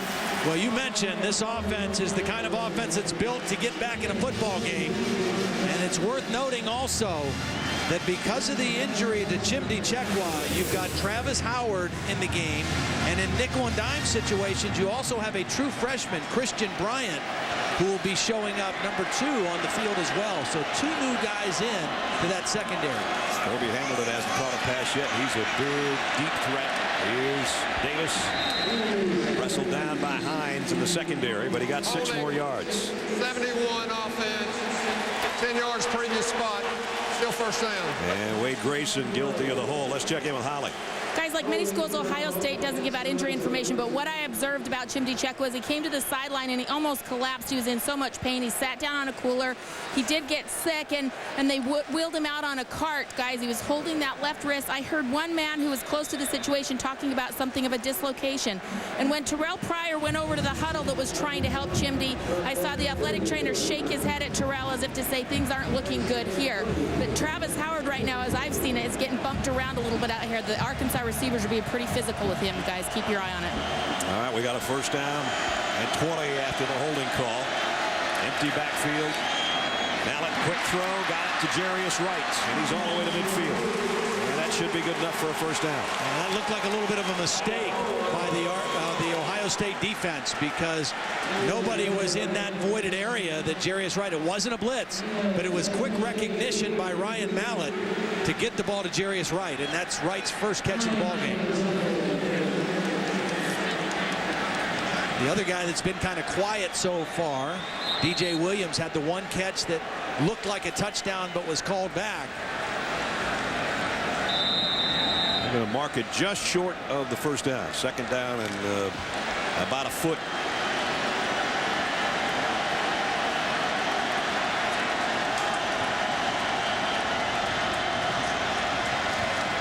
Davis hitting the backfield and dropped by Cameron Hayward again. Well, Cameron Hayward is playing. He's playing like a man. Garrick McGee, the offensive coordinator for Arkansas, said he's a real guy. Yeah. I mean, that's the best way to describe him. And he has come to play tonight.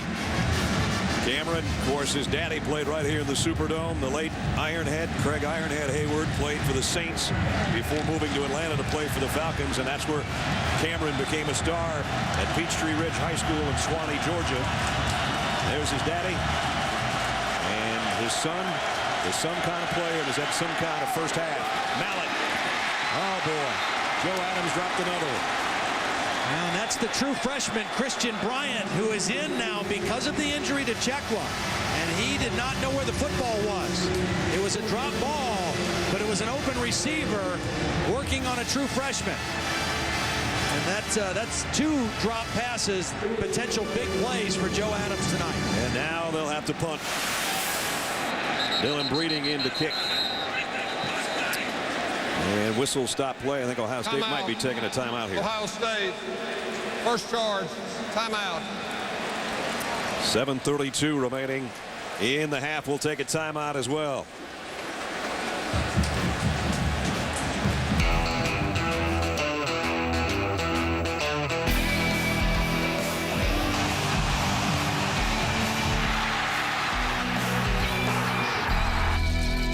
Right here in the All-State. Terrell Pryor staying warmed up on the sideline. His offense is going to get the football back after this punt that's upcoming.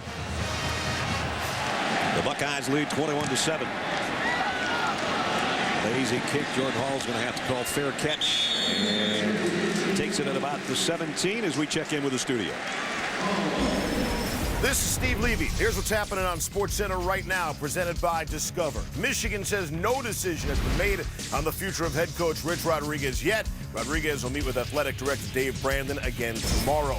And Marvin Lewis has reached a contract extension with the Bengals to return to Cincinnati for at least next season. Scott Van Pelt joins me for SportsCenter after the game.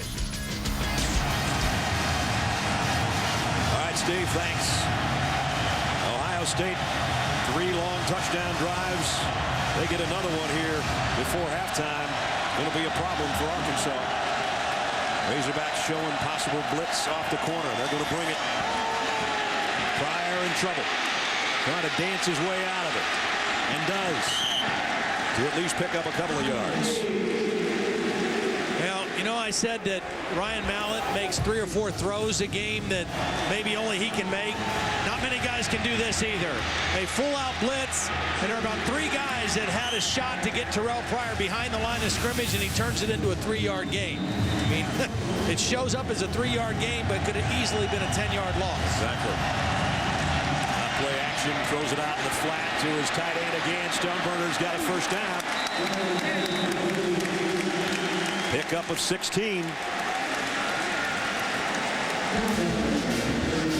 Ohio State, touchdown, a punt, and then another score.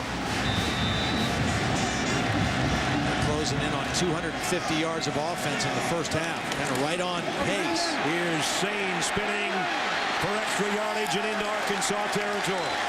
Jerry Franklin finally brought him down. They call Dan Heron boom. They call him zoom.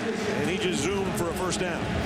This is poor tackling. I mean, a good effort by Sane. Fresh legs in the game. He's just saying, if you're not going to take me down, I'll just spin and get about 8 more. To the 48-yard line, in fact. And that's Pryor throwing complete. Sanzenbacher's got it. Down to the 35-yard line, another Ohio State first down. Terrell Pryor just looks so poised tonight here in the first half. He's 8 of 11. He's reading the blitz. He's not panicking when pressure comes. He's left the pocket when it made sense to leave the pocket. But he has stayed and thrown under pressure also and been very accurate doing so. Maybe he just likes BCS bowl games. Had a pretty impressive one last year, and he's off to a good start tonight. 2-yard pickup for Sane. Franklin, the middle linebacker, made the stop, and we're under 6.5 minutes in the quarter. Yeah, you mentioned the Rose Bowl last year against Oregon. 338 total yards of offense for Terrell Pryor. That was kind of his coming-of-age game, and really ever since that time, he has played at a consistently higher level as a quarterback. As you take a look at the total numbers, just real dominant effort so far by the Buckeye offense. To Sane. Nice open field hit by Darius Winston. And no gain on the play. Bring up a 3rd down and long, and this is almost a must stop if you're an Arkansas Razorback fan for their defense.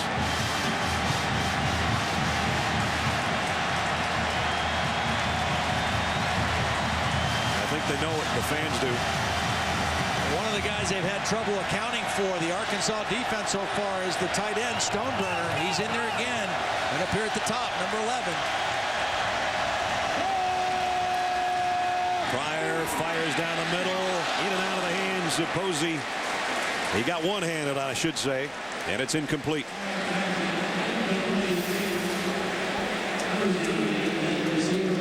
Posey gets separation right there. Good job off the line of scrimmage. Even though there's a safety coming over to help, Tremaine Thomas took a bad angle. And if this ball's down a little bit, it's a big completion for Ohio State. And Jim Tressel is going to give Devin Barclay a chance for a long one. It'd be a career long if he hits it.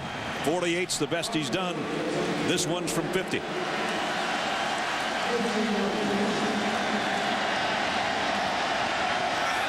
Barclay from the right hash from 50 yards away. Kick on the way, and he pushed it to the left. So that is a victory of sorts for Arkansas. Their offense gets it back with 5:15 and all their timeouts left. Stick around. ESPN College Football, the All-State Sugar Bowl, is brought to you by Bud Light. It's the sure sign of a good time. Here we go. DirecTV. Don't just watch TV. DirecTV.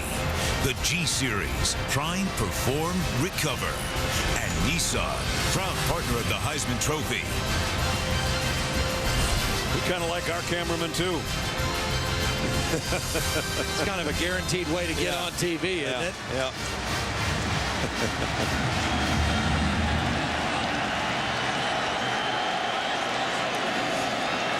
First down, Davis on a run, and he's stopped by Cameron Hayward again.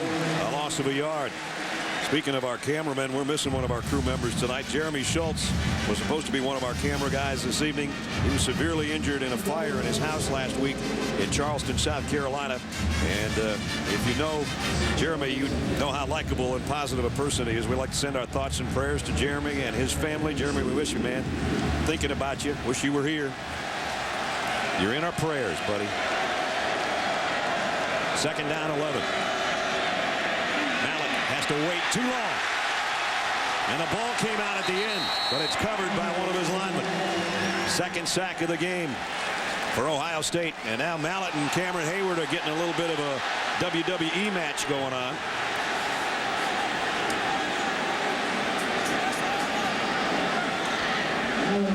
Well, they're having a real difficult time with Cameron Hayward. Dexter Larimore that time was the first guy to get there, and I think hit Mallett, knocked the ball loose. Another third and very long, and I really think the difference in this game so far, we talked about pass rush being critical for both teams, but it had to be different. Ohio State's pass rush on Ryan Mallett has been much more effective than Arkansas's on Terrell Pryor. You saw Cameron Hayward grimacing as he went off injured, and now Mallett's in trouble again. He almost got away, but he couldn't. John Simon won't let him go. And right now the Ohio State front defensively is chewing things up on that Arkansas offensive line. The difference in how you rush these two quarterbacks. With Ryan Mallett, you play like your hair's on fire. You come all as hard as you can. You get up the field and you fight and scrap, knowing he's not going to tuck it and run and hurt your defense. You can't do that with Terrell Pryor, but with Ryan Mallett, you got to go get him. Another punting situation for Breeding. Pretty nice kick, but Hall's going to have a shot at it from the 26. Tracked down nicely. On the coverage, Jones got down there to make the tackle.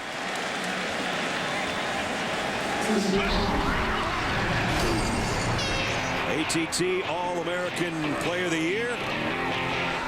Cam Newton, you can text your vote to 345-345. We'll win a trip to the national championship, quite possibly. Get your vote in. You know one thing, he won the Heisman, so I'm sure he's in the hunt for that as well. Boy, that defensive front of Ohio State playing so well tonight here in the first half. Now the Buckeyes still have two of their timeouts remaining.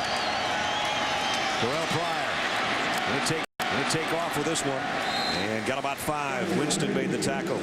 Let's check in with Holly.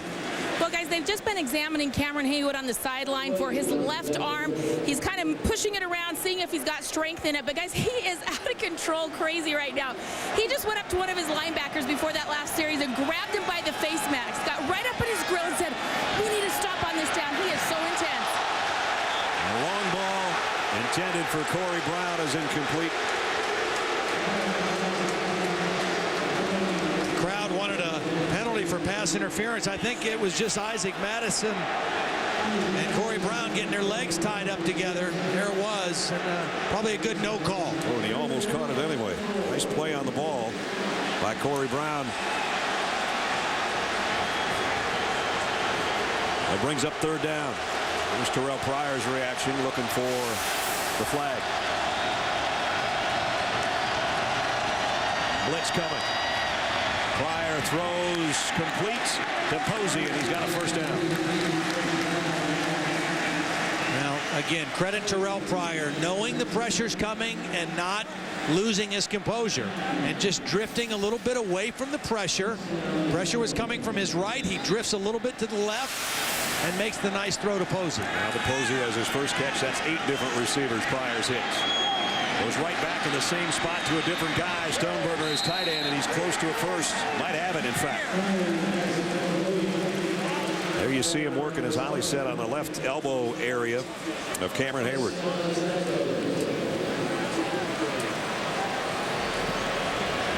Meanwhile, the offense out there with 2:16 remaining and 2 timeouts left, and already up by 2 touchdowns.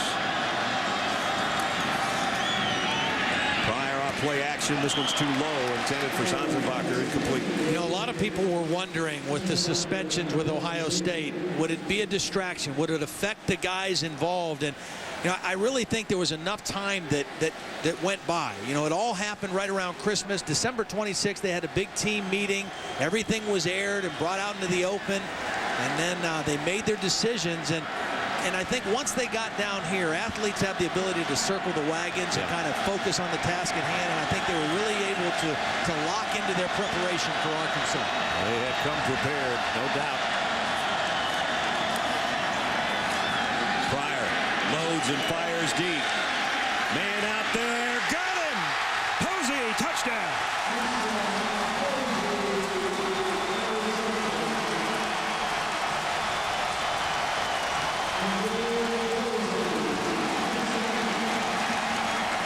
And the Buckeyes are in business again. As he hits his deep threat. Hit him twice in that drive. The big one, 43 yards for the touchdown. Well, they created a matchup problem from Arkansas. That was Posey, the big play receiver, going against a safety, Tremaine Thomas. And Pryor picked the right guy to throw to. Barclay, point after is good. Only took him a minute to go 68 yards. The long ball from Pryor to Posey for the score. And when you have a great receiver who has excellent ball skills, even if he's not open, sometimes you throw the ball up and let him make a play for you. I mean, that's good coverage by Tremaine Thomas, but that's an offensive guy going for the football better than a defensive safety. Posey with his 7th touchdown catch of the year. And now the Razorbacks are in a heap of trouble.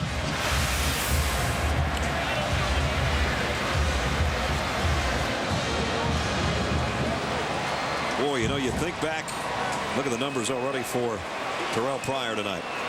2 touchdowns, 52 rushing. You think back to when Arkansas had a 4th and 1. Cameron Hayward knocked down a pass. That was a drive that would have kept it alive for Arkansas. Conceivably, had they scored, it would have been 14-14. Now it's 28-7. Yep.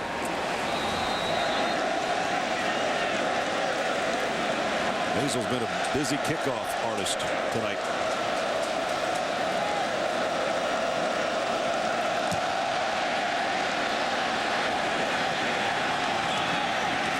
Green from the 5.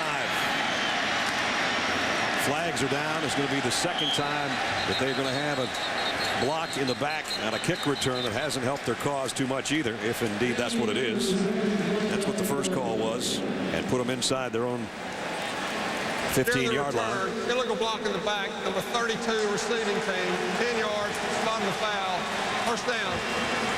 While Arkansas is hurting themselves with penalties, Ohio State's been almost perfect. No turnovers, no penalties, and 338 yards of offense. Don't forget Chevrolet halftime report coming up. Reese, Lou, and Mark getting all geared up down there.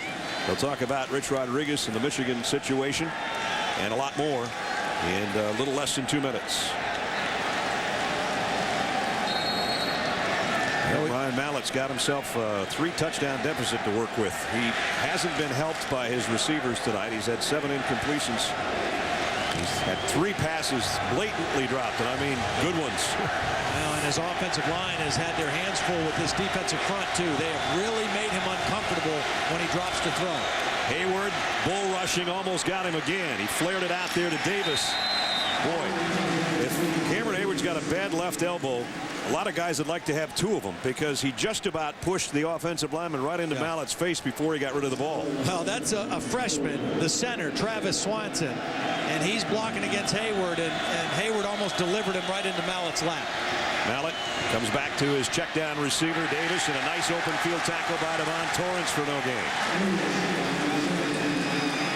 Boy, Ohio State's defense is fired up. Well, when your defensive front can control action the way that they are right now in this game, It just makes everybody better. It makes your coverage better. Mallett waiting. Hayward had a hand on him. He threw complete, though, and got a first down. DJ Williams, his tight end, Mr. Dependability. Arkansas has all 3 of their timeouts as we approach 1 minute left in the first half.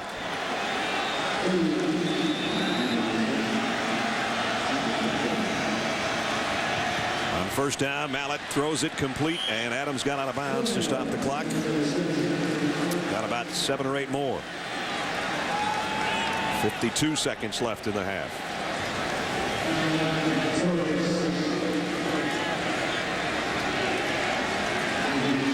Joe Adams, 5 catches already tonight. He had 2 that he dropped that would have been big gainers as well.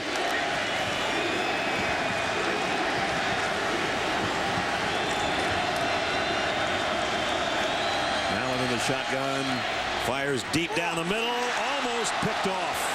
Should have been. Orion Johnson had his hands on it and couldn't hold it. Oh, that's one of the rare times where Ryan Mallett was not pressured, and he just made a bad throw. He had a good pocket, and Orion Johnson not able to come away with the interception. Orion Johnson is saying, oh boy, I'd like to have another shot at that one. 3rd down and 2. They need the first down and then worry about everything else, and Davis has got it for him, and a bunch more. Now Davis into Ohio State territory down to the 39-yard line. Bobby Petrino running down to call timeout. Even though the clock stops as they move the chains, he wants to regroup on the sideline, use that first timeout. Timeout. Arkansas. First charge. Timeout. So 28-7. Terrell Pryor, we talked about him at length before the game and in the pregame show. We said what he can do, and some of the things he does best are things like this. Improvising and throwing. He's done everything beautifully tonight. He's played with great poise. You know, he's been accurate throwing the football. And the thing he's done is he's recognized when Arkansas has tried to come after him with pressure, and he's played with great poise. He's bought time. He's extended plays, sometimes by scrambling, sometimes by just moving a little bit slightly in the pocket. Ryan Mallett, meanwhile, has got his team back in Ohio State territory. I think it's vital they get something out of this before halftime. Well, they have to, because Ohio State will get the ball to start the second half. It's not like Arkansas can go in there and think, okay, we'll get it started in the second half. They need to score on this possession at least 3, and then hope their defense can regroup in the locker room at halftime. At the Buckeye 40, 1st and 10, 39 seconds left. And again, Razorbacks have their 2 timeouts remaining.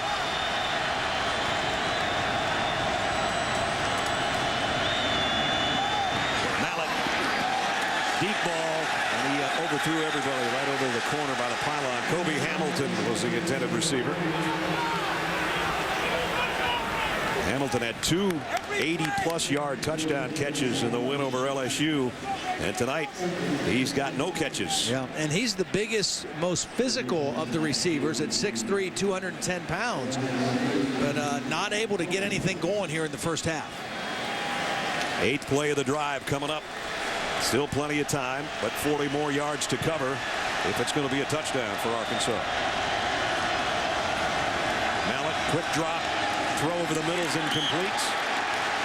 Julian Horton had Christian Bryant draped all over him. 2 true freshmen going at it there. I think Bryant got away with a little bit there. I thought he had his hand on the back of the receiver there. Oh yeah, had that left hand wrapped around and a grab of the jersey, and got away with one there. 5th time that Arkansas has had a 3rd and 10 or longer tonight. They really need this one. Mallett steps up in the pocket, pressured, and had to throw it with Cameron Hayward draped all over him again. See, it's one thing if you have to work against a pass rush where they get upfield and you have a clean area to step up in the pocket and deliver the football. Ryan Mallett hasn't had that tonight, because they've not only got up the field, but then they've collapsed the inside of the pocket, particularly Cameron Hayward, and Ryan Mallett has not been able to set his feet and throw accurately, and a little frustration out of Mallett. with Hayward on his legs. Those guys aren't going to be exchanging greeting cards anytime soon, I can tell you that. Timeout. Ohio State. Second charge timeout. So Ohio State's going to take a timeout here. With 22 seconds remaining in the half. Again, the distractions of 5 players being announced by the NCAA this week that would not be eligible for the first 5 games of next year. 4 of them starters, offensive starters. Adams, Posey, Heron, and Pryor. And of course, Ohio State is appealing those suspensions, hoping to lessen that burden a little bit, because next year you look at their schedule. Michigan State's the 5th week of the season. That's the start of the Big Ten. Yeah. And if you could even get it cut down to 4, it would help the cause a little bit. Well, you know, and Holly talked about it before the game in her reports on Jim Tressel. I've heard a lot of people say, you know, Jim Tressel and Ohio State had the opportunity to stand for something different and maybe suspend those guys for this game.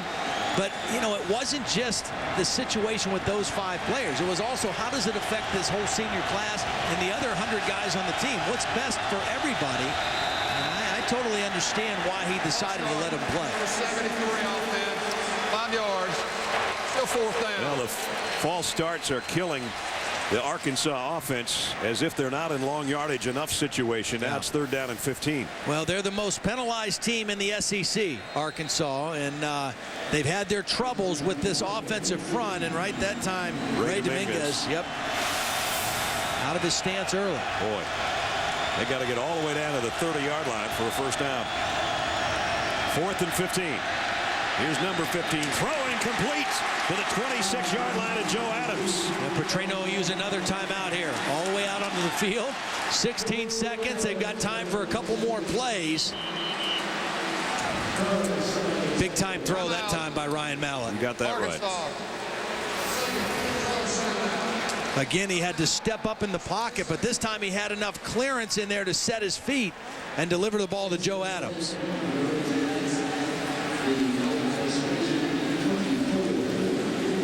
So now they got an opportunity. They're already in field goal range or very close to it. They're not quite into the red zone, but Arkansas, over the last 2 years under Bobby Petrino with Ryan Mallett at quarterback, has been as anybody in the country, not just in scoring in the red zone, but scoring touchdowns.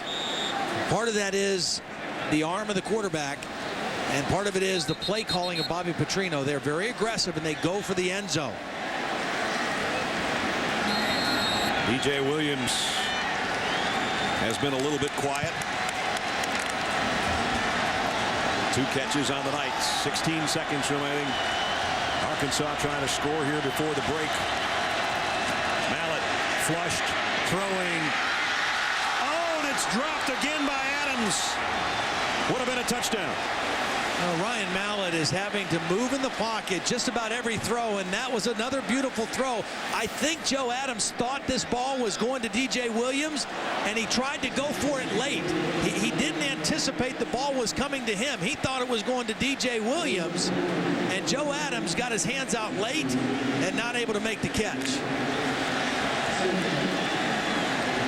And he ended up in the trombone section. 10 seconds left in the half. Mallett fires far side. This one's caught by Hamilton inside the 5. Well, that's the second time we've seen Ryan Mallett make a throw that's impossible to defend. The fade to the outside shoulder, and then the underthrown fade to the backside shoulder. Even though Travis Howard's in good position, there's nothing you can do against that ball. Timeout. Arkansas. 3rd. Okay, what do you do here? Take the sure 3 or go for the end zone? 1 play left in the half. Well, I know he loves to score touchdowns, and I know they're great in the red zone, but I think you got to get points here. In fact, in the last couple of years, there aren't too many teams better in the red zone than Arkansas. And again, it's not just scoring, it's scoring touchdowns. 71% last year, 72% this year. Big decision time right here. Do you send out Zach Hocker for basically an extra point type field goal? That he's warming up the right leg, but that huddle's not done yet either. I just think from a morale standpoint, if you don't get points here at the end of the half and you go into the locker room and Ohio State gets the ball to start the third quarter, you've got a demoralized football team. Yep. And at least you had something good happen here at the end of the half, and if you can cash in for 3, you get your team ready to go at halftime. Zach Hocker, 13 out of 16 on the year. This will be a 20-yard field goal attempt. Kind of a tight angle from the right hash.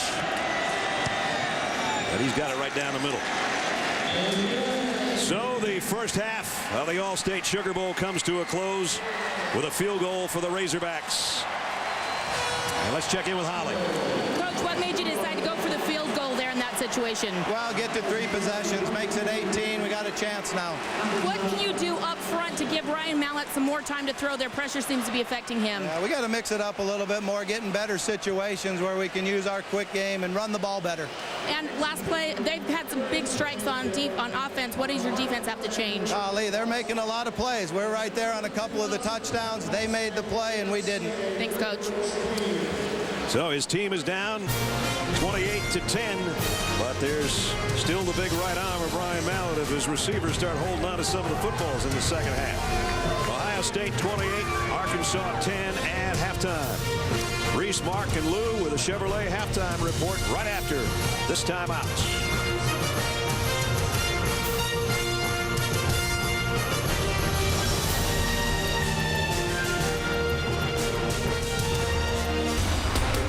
Welcome to the Chevrolet Halftime Report. Rocking inside the Louisiana Superdome, Reese Davis, Lou Holtz, Mark Maybach with you. First half highlights. This is Ohio State on the move. Terrell Pryor running niftily inside the 10, but he didn't put away the football. Arkansas should have recovered it, and somehow it winds up in Dane Sanzenbacher's hands. 7-0 Buckeyes. Joe Adams, Mark, caught a touchdown pass here, but he had a rough first half. He definitely did. He had at least 3 other opportunities to catch touchdowns for Arkansas, and he could not come down with the football. But I thought Terrell Pryor in the first half was solid, getting the football to his wide receivers, Coach. Pryor celebrating with Jim Tressel, and Ohio State was in control, Lou. Well, they had a lot of reason to celebrate. The receivers made the plays. Arkansas's receivers did not. Pryor hitting DeVere Posey for the last touchdown of the first half. Remember, both of those guys among the ones serving 5-game suspensions next year. Now, this tail of the tape between the quarterbacks has been decidedly in Pryor's favor. 13 of 19, 203 yards, couple of touchdowns. Mallett has thrown for 178 yards. He's been sacked 3 times and under constant pressure. Cameron Hayward of the Buckeyes has been a one-man wrecking crew. He has completely destroyed anybody who's tried to block him on the Arkansas offensive line. But missed opportunities that you mentioned. Joe Adams had 3 balls, hit him in the hands for sure touchdowns, and he let them all get away, Mark. In games like this, you have to come up with those big plays. Joe Adams thus far has it. He's got to be the guy that comes down with those plays because he's the #1 go-to man as a wide receiver for quarterback Ryan Mallett. But here's the situation in the second quarter. The score is 14-7. It's 4th and 1 on the 30-yard line. What happens? Arkansas goes for it. They get stuffed. They didn't run the ball. No play action, just a drop back. They don't convert. Ohio State consequently gets the ball, marches it downfield. It's 21-7. From that point on, I thought Ohio State had the momentum. That was a turning point in the first half. But Arkansas has just not had much of a pressure on the great quarterback, Perrell. Now, when you look at it this way, we talked about foolish penalties. Arkansas had 5 penalties at first half. Ohio State had absolutely none. We talk about large yardage plays, big plays. They cannot get pressure on Pryor. He's been able to have all kinds of time, throw the football. Arkansas had taken advantage of the opportunity they had. If they played on a different day, maybe this game would be different. But Arkansas has dropped some touchdown passes. Ohio State's made the plays. No question they have. In the first half, out of his 9 completions to 8 different Buckeyes, he's spreading the wealth. All right, so that record in bowl games for Ohio State against the SEC, 0-9. They're 30 minutes away from getting the victory. They have been impressive in the first half. Still to come here on the Chevrolet Halftime Report. Ohio State's arch enemy, Michigan, in turmoil. The future of Rich Rodriguez. A bit of a chaotic day. We'll break it all down for you and give you the latest on Rodriguez's situation at Michigan. This halftime report is presented by Chevrolet. Every model is backed by a 100,000-mile, 5-year powertrain limited warranty. Welcome back to the Chevrolet Halftime Report. SEC speed and power. Band, that team plays for. Ohio State band, they've been the faster, more physical team. Ohio State on top of Arkansas, 28-10 at the half of the All-State Sugar Bowl. Throughout the day, stories flew out of the state of Michigan. A couple of reports that Michigan had decided to fire head coach Rich Rodriguez. However, it appears that that is not necessarily a done deal. Athletic director David Brandon is the guy who met with Rich Rodriguez for several hours today, and Michigan issued this statement. This is media speculation at this point. Instead of the reports of Rodriguez's firing. The definitive voice on this matter is Dave Brandon. He has not, will not speak publicly until a final decision has been made. Now, the two sides are expected to meet again tomorrow. The source close to the Rodriguez camp says they expect to have the situation resolved by sometime tomorrow. The BCS National Championship game now less than a week away. Monday night, 8 o'clock Eastern time, as you see them getting the turf ready at the University of Phoenix Stadium. Auburn and Oregon square off for the national title Monday night, 8 o'clock Eastern time, right here on ESPN. This halftime report is presented by Chevrolet. Every model is backed by a 100,000-mile, 5-year powertrain limited warranty.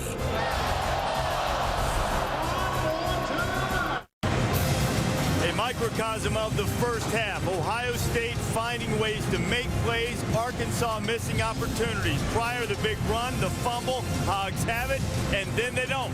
Sanzenbacher with the touchdown. 28-10 Ohio State at the half. Well, for 19 years, the All-State American Football Coaches Association Good Works team has recognized the stewardship of student athletes off the playing field. This year's team of 22 players continues that tradition of leadership and volunteerism. Peyton Manning, Colt McCoy, Eli Manning, Tim Tebow, all household names that have gone on to success in the pros. But before that, they were college athletes giving their all on the field and off. Since 1992, the All-State AFCA Good Works team has honored football student athletes who go above and beyond in service to their communities. Today, All-State and the American Football Coaches Association present the 2010 All-State AFCA Good Works team. Penn State offensive lineman Stefan Wisniewski has participated in 2 mission trips to the Dominican Republic and in programs supporting the Special Olympics, Make-A-Wish Foundation, and autism awareness. University of Oklahoma's Quentin Carter is the founder of Soul, serving others through unity and leadership, an organization responsible for the creation of a free football camp for underprivileged kids in Carter's hometown of Las Vegas and the adoption of a KinderCare classroom. Florida State quarterback Christian Ponder has served as a positive role model and mentor to Florida youth, participating in programs from the Children's Home Society, the United Way, and Boys Town of Tallahassee. Corbin Bryant, a 3-time academic All-Big Ten selection from Northwestern, has taken on the role of mentor, working with kids through the Family Focus program. He also developed a mentoring program for student athletes at his former high school and returns to encourage students to meet both their academic and athletic goals.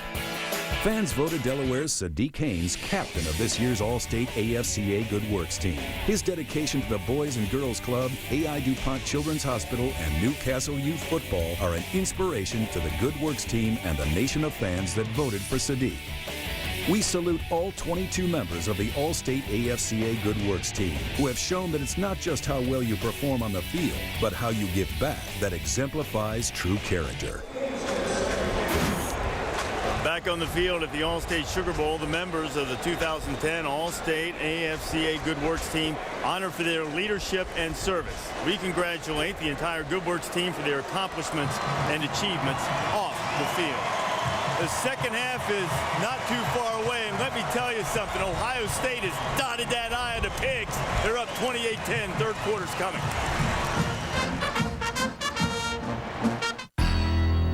New Orleans stays true to its most honored tradition, celebrating life. This is a matchup worthy of the Mardi Gras. Oh, how sweet Ohio State and Arkansas meet right here in the All-State Sugar Bowl. The All-State Sugar Bowl is just about set to start the third quarter in New Orleans at the Superdome. Ohio State leading Arkansas 28-10. 3 big plays in that first half, really the difference, Todd. Yeah, and there were really plays where Arkansas had their hands on the ball, but Ohio State came away at the end with the big play. The scramble that led to the first Ohio State touchdown. It could have been recovered by the Hogs. Instead, Dane Sanzenbacher gets it. Then the throw by Pryor with Jericho Nelson in great position. Another touchdown. And the last touchdown to Posey. I mean, those are all plays that could have gone either way. A couple inches here or there. But Ohio State, to their credit, made the plays. And a lot of those plays made by 3 of those guys that we weren't sure if they were going to play or not. Well, they're not going to play at the beginning of next season, but they were allowed to play in this game, and they all showed up big time. Aaron and Posey, and of course Terrell Pryor is having that kind of game like he had in the Rose Bowl last year. They've been almost perfect. No penalties, no turnovers for Ohio State. And when you talk about all the drop balls, somebody's got to help Ryan Mallett out a little bit here in the second half. Absolutely, and you kind of got the feel in that first half. You know, we talked about this is Arkansas's first BCS game, and Ohio State's been there, their 6th in a row. They seemed like the team that was ready for the big stage a little bit more. No penalties for Ohio State, 5 for Arkansas, 4 drop balls. That's got to change here in the second half. Tanada kicks off. Will be taken by Hall. Across the 20, still on his feet, across the 30, in fact, and out to the 32-yard line. Nice return. Let's check in with Holly. Well, Ohio State coach Jim Tressel said that he was not surprised how his team came out and played in this game. He said, we prepared well. I felt like the focus was there, and this does not surprise me. But bad news, though, for his corner. Chimdi Chekwa, guys, is out with what Jim Tressel called a serious injury that he will likely have to have surgery tomorrow. He said, I'm devastated for the kid. It was his last game, and not only that, but he grew up here in New Orleans, guys. A big blow because he was also their corner. And Todd, as you mentioned, he also played nickel for them, so they really lost 2 positions there. Yeah, he's been a great athlete in this part of the country for a long time. It all started way back in middle school with track and field, and he just got better and better, and he's a heck of a player, and that's too bad. Here's another heck of a player, Terrell Pryor, just gliding his way out of bounds. Flag on the play. Well, Arkansas had a hard time getting to Terrell Pryor in the first half, so the first play of the second half, they jumped off sides to do it and still didn't get it. 92 on the defense. Penalty decline. First down. DeQuinton Jones is going to jump off sides early and still doesn't tackle Terrell Pryor. That's what you call a whiff. And a 17-yard pickup for Pryor all the way to midfield. So just when you think, well, maybe Arkansas can get a 3 and out on Ohio State, they're already back at the 50. Give to Herron. Stiff arms, trying to bounce it outside. They're not going to let him get away, though. Jerry Franklin stays with him, holding on to his arm, and then finally wrapped up to make the tackle. You mentioned Ohio State did almost everything right offensively in that first half. Pryor was 13 of 19. They were 6 of 8 on third down. They averaged almost 9 yards per offensive play in that first half. And he hit 8 different receivers in the first 2 quarters. In the gun here on 2nd and 11. Blitz coming off the corner. Herron's hit by that blitz, but still got 2 yards. And Boom Herron slow to get up. I'm curious to see what Willie Robinson's going to do on this first third down play in the second half. I really think they may want to try playing a little more zone and slow rushing Terrell Pryor and make him read a defense and make a throw out of the pocket, because when they've gone after him, he has been cool and eluded pressure and made big throws. We're about to find out.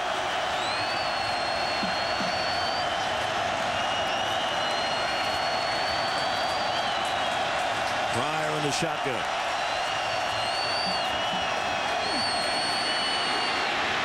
Throws on a run. And this one's a jump ball. Should have been intercepted.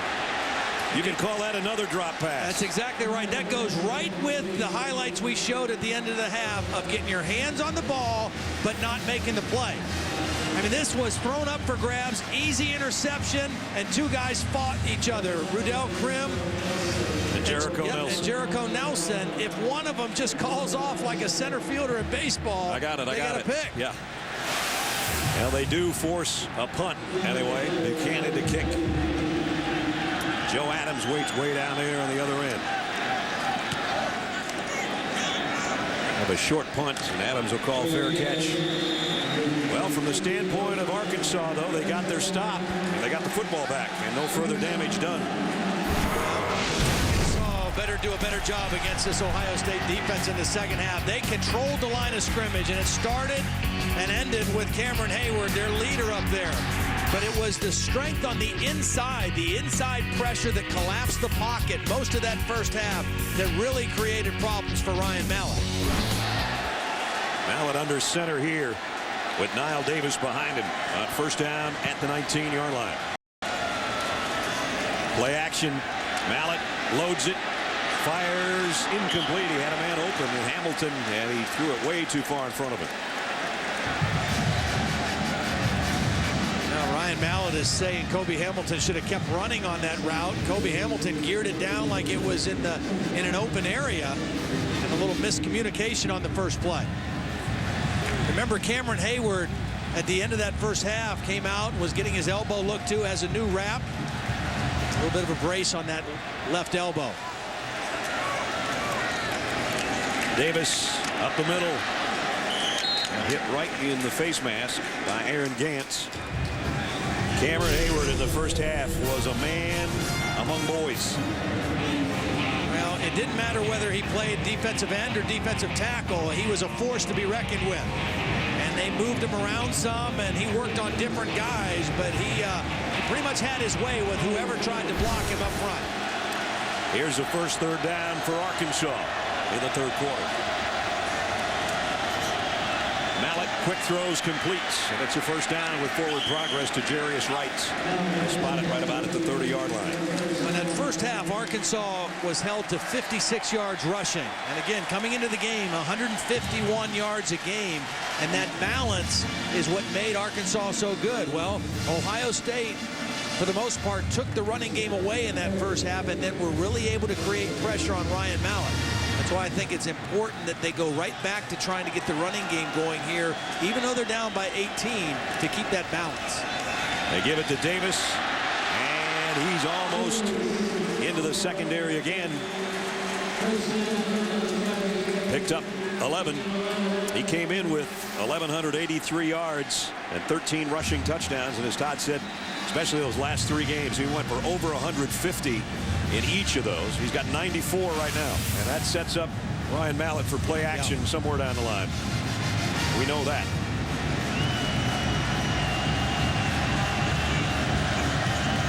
They're going to empty the backfield, though. Davis comes in motion. Mallett, the quick throw. Whoop. That one got away from him a little bit. Devon Torrance almost had an interception.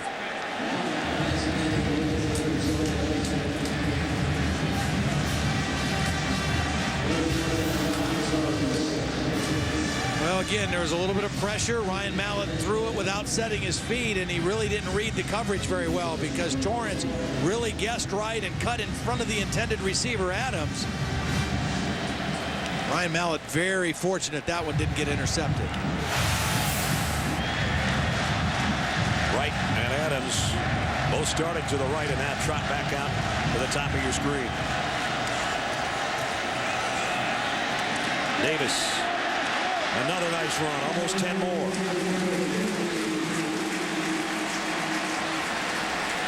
DJ Williams, the tight end, sort of led the way. He was on a wing on the right side and got down and got a good block. Yeah, you know, when DJ Williams came to Arkansas, he was a receiver, you know, that grew into a tight end's body, but he has really taken on the idea of blocking as a tight end. He really has gotten excited about that part of that position, and even though he's not an overly big guy, listed at 6'2", 250 pounds, he's a pretty effective blocker. Career active leader in receptions among tight ends. Third team All-American, first team SEC. We mentioned the Mackey Award that goes to the #1 tight end.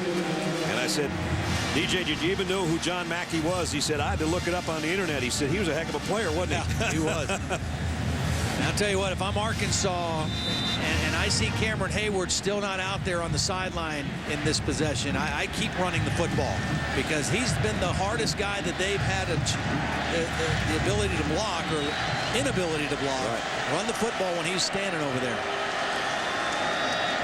Mallett, quick play fake and the throw in the flat to Adams. Adams ran out of real estate, but Joe's got a first down. Well, we saw Terrell Pryor throw under pressure, read the blitz, not lose his poise. That's what Ryan Mallett did here. That was a blitz coming from the outside, from the secondary. Mallett read it, saw it, and didn't panic. Just stayed in there and threw right past the blitzer for a big first down. So Mallett, 15 completions now on the night. He's got his team down to the 32-yard line of Ohio State. They capitalize on this drive on their first march of the third quarter, and we might still have a pretty good ball game. Davis maybe got a yard. Let's check in with Holly. Well, guys, for stretches of this drive for Ohio State, 4 different starters have been out on their defense. John Simon's been out on the sideline with cramps. They've been stretching him out. Cameron Hayward, it looks like he's just getting a blow. But Jermail Hines, number 7, who does so much in their hybrid position, he's been on the sideline. He got a new pair of shoes on, but he's out there limping. It may be a foot injury. So, guys, they're really scrambling on this drive. Getting a little bit tired. And Arkansas trying to gear up their offense. Mallett throwing to Adams and overshot him.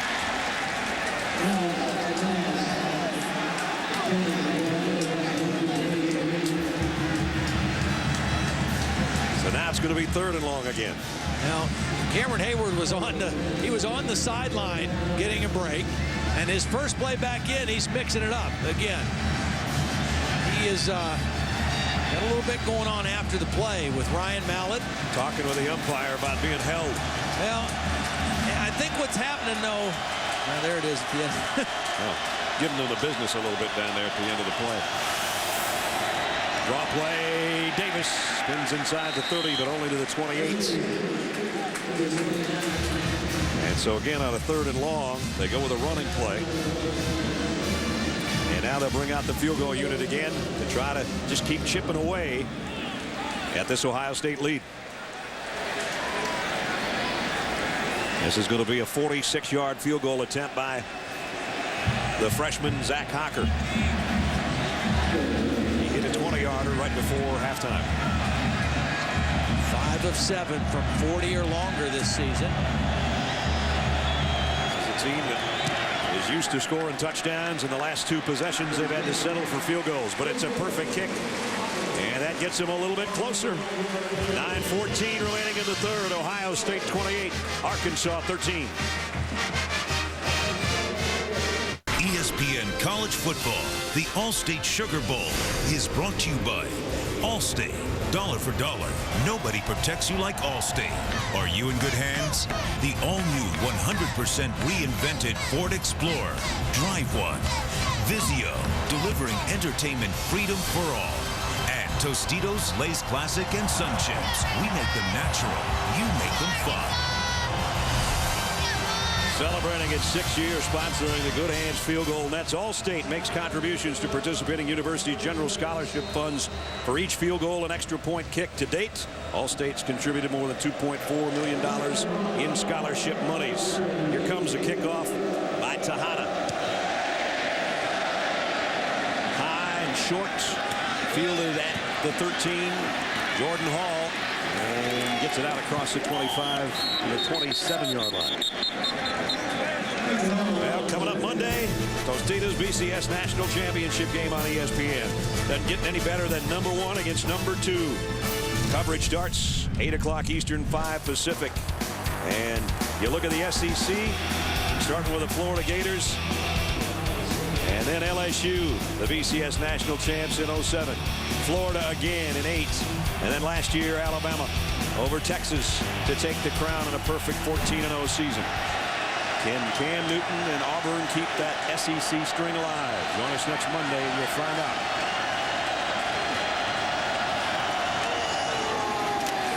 Heron hitting the backfield and dropped for a loss. And you can just feel a little more juice coming back to the Arkansas team, their fans.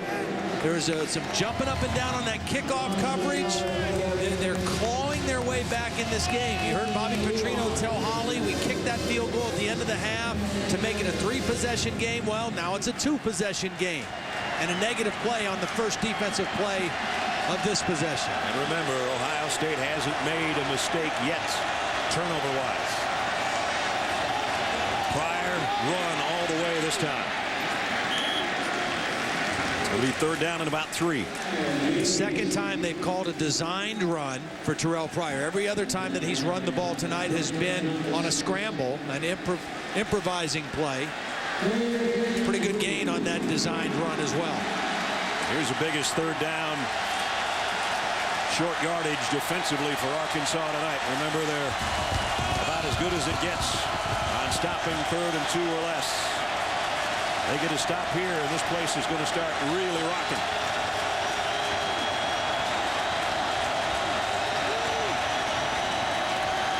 Pryor stands tall, incomplete, knocked down by Anthony Leon, who had quite a series defensively there. Well, and I like what Arkansas did there, because when they rushed Terrell Pryor, they did it with discipline. Watch the 4 guys rushing. They don't get beyond Terrell Pryor. They keep him right in front, and they force him to stay in there and make an accurate throw, which he did not do. Ben Buchanan's going to have to give it back to Arkansas. And while Joe Adams hasn't been able to get loose as a punt returner tonight, he has that capability. He's going to have a shot at this one from the 17. Adams lost the ball. Who's going to get it? Arkansas got back on top of it. And a penalty marker on the play as well. I'm not sure if that was a penalty or if he was just looking for something to throw to mark that it was a fumble. You know, they usually throw a beanbag. I don't know if he was throwing a flag or throwing his beanbag. There is no foul on the play. Good call, partner. Good call. 7:32 remaining third quarter. Still a lot of Sugar Bowl left. Arkansas with the ball on offense when we come back.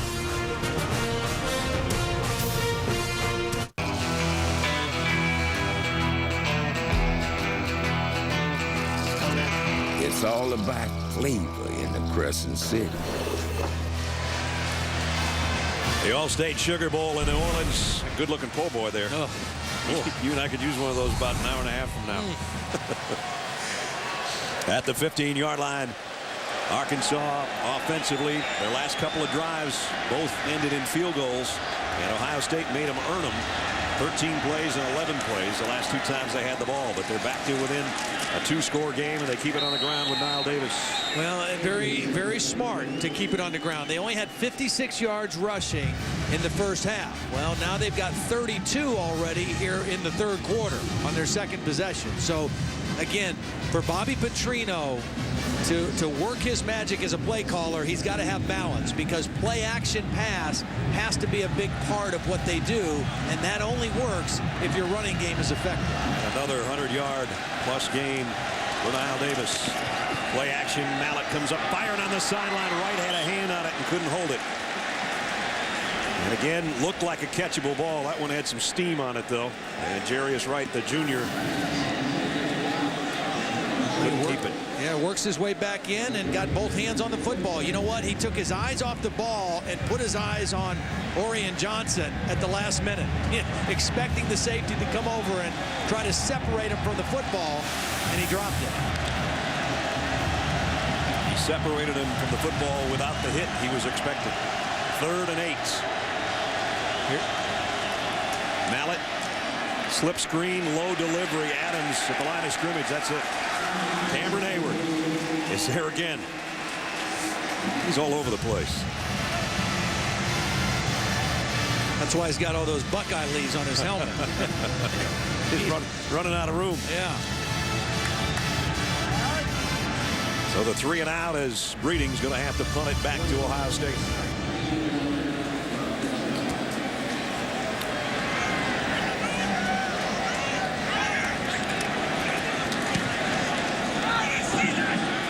Great kick. Let's see about the bounce. That hit one of the players, didn't it?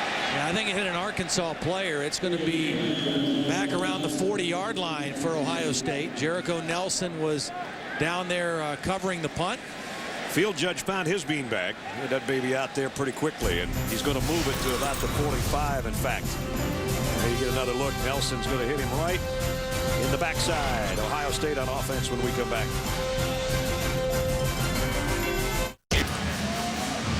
All-State Sugar Bowl. Ohio State's got its best starting field position of the night and a 15-point lead. Yeah, and this is a spot where I would expect to see them try to go for a big play off of play action.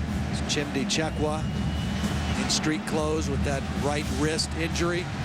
But they had a long layoff with the timeout. They've got great field position, and Arkansas had a 3-and-out the last defensive possession. So a good spot for Ohio State to maybe take a shot here.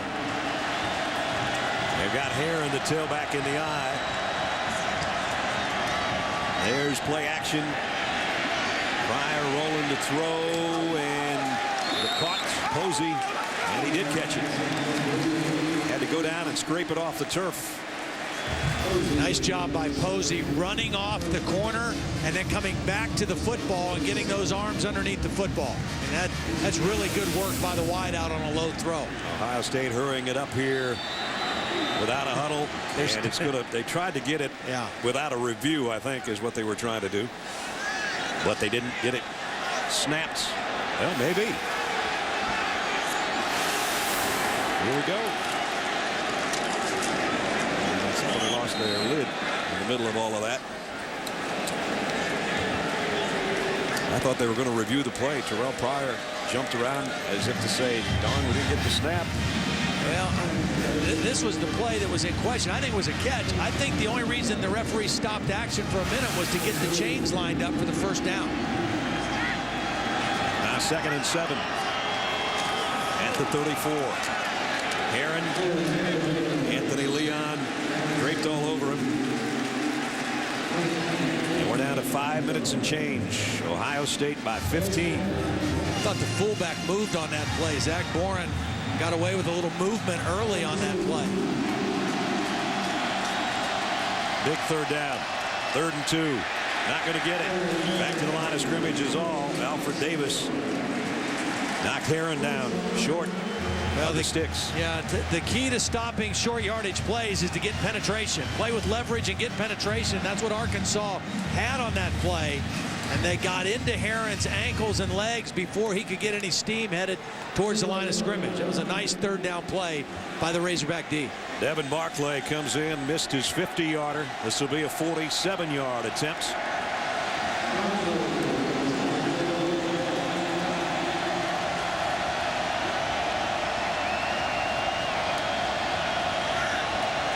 Barclay, kick on the way. This one's going to stay in there. Got it. Nice kick.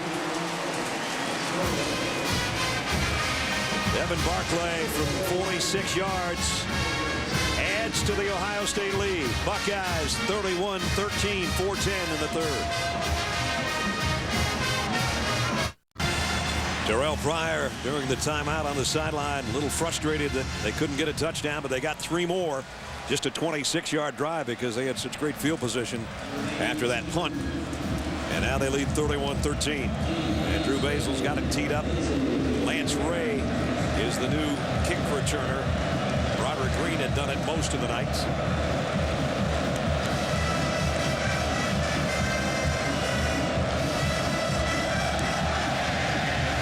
Let's see what Ray can do with it. For the 2.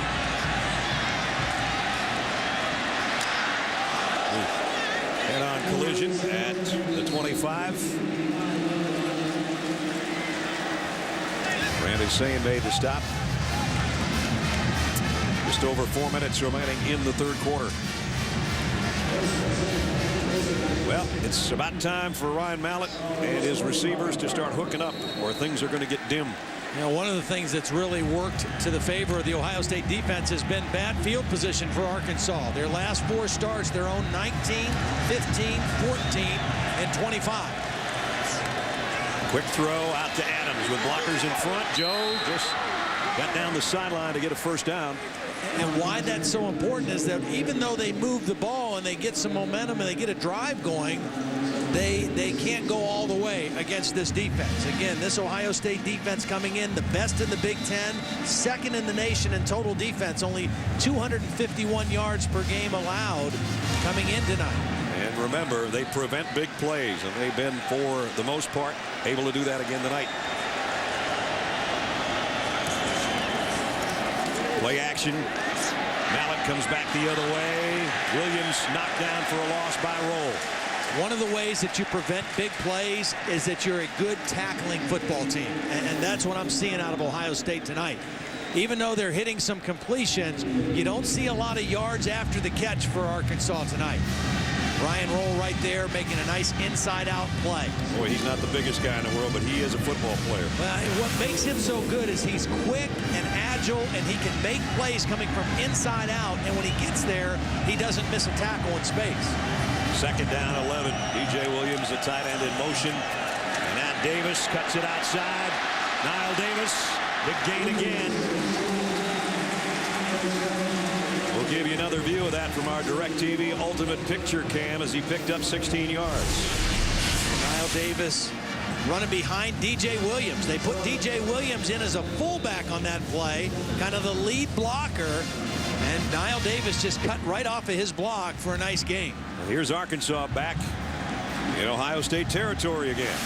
But can they get 7 out of it? They take anything right now, but 7 is something that they are used to getting and haven't been able to tonight. Mallett wants to throw it back the other way, and Williams picked that off the turf somehow. Again, this is what Ohio State makes you do. That they make you earn everything. They make you work your way down the field, and they believe sooner or later you'll make a mistake. You'll drop a pass, or you'll have a penalty, or you'll give up a sack, something like that. That's why they're not a real heavy blitz team. They're not a, they don't do a whole lot of different things on defense, but they play real solid, and they make you earn your yards and points. Arkansas at the Ohio State 47. Here's a stretch play. Davis trying to follow his blockers, and he's doing a good job of it, isn't he? Niall Davis, nice run. And the ball came out at the end. And now a mad scramble.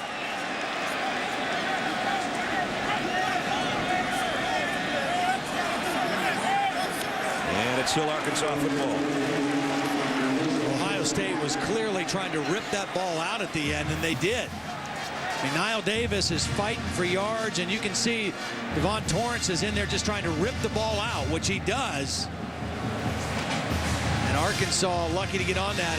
And right now, Niall Davis needs to know we can't afford a turnover. No. We've got to capitalize every time we have the ball. So get what yardage I can get, and then get down.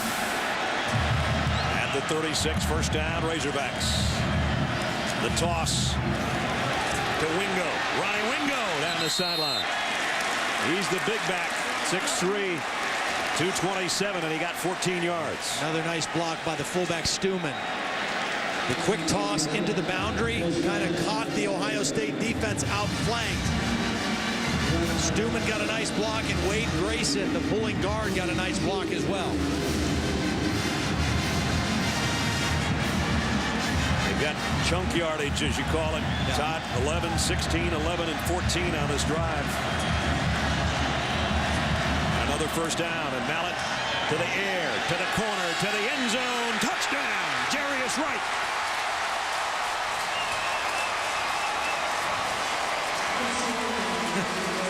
You see Devon Torrance just say, I can't stop that. I mean, that's an NFL perfect throw.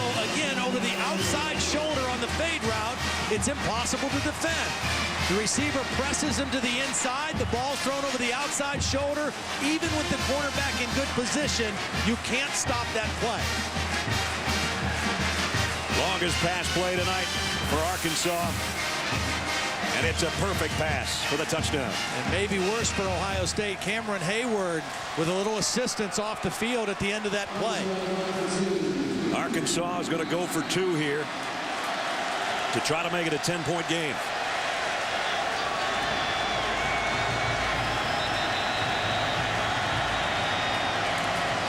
And Ohio State's going to take a timeout. Ohio State, first charge, timeout. Timeout will be 30 seconds. You know, sometimes you just sit back when you're doing our job and go, does it get any prettier than this? Well, you mentioned 10 play or 10 yards, 11 yards, 12 yards, and then the big one at the end. And Ohio State makes you earn your points. Well, Ryan Mallett in Arkansas earned that touchdown. Here's Cameron Hayward getting hit after jumping in the air, trying to knock down the pass. It was Wade Grayson with the block.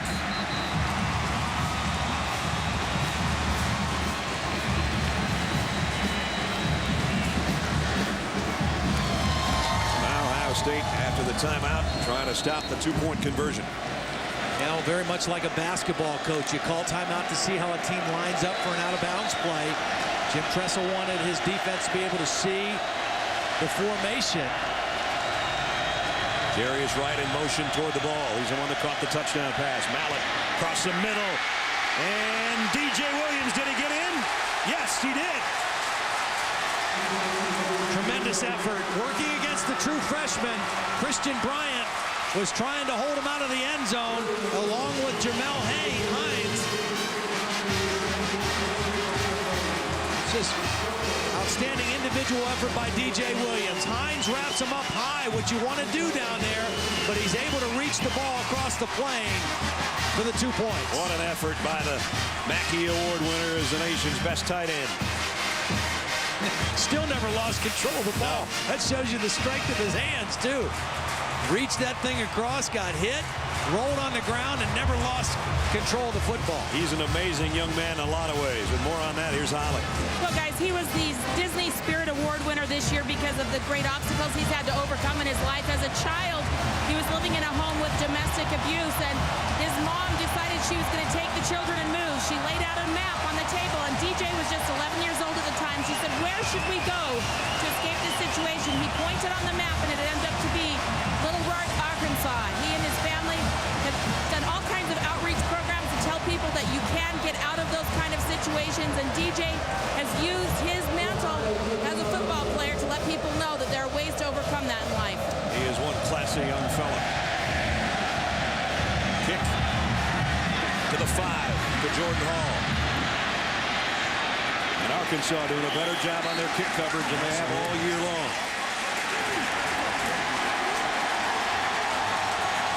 Our view from our DirecTV Ultimate Picture Cam.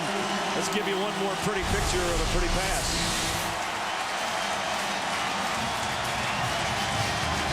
Can't do it any better than that. And then DJ Williams fighting and reaching. 2-point conversion. Ohio State 31, Arkansas 21. 15 minutes and the 52 seconds we have left in the third quarter. Don't go away. Pryor on a running play, no gain. Nice play by Jerry Franklin. Kept leverage, and then when he saw it was a chance to strike at Pryor's legs, he went for it and made the tackle behind the line of scrimmage. They only have one more play left in this quarter. Superdome is starting to rock a little bit.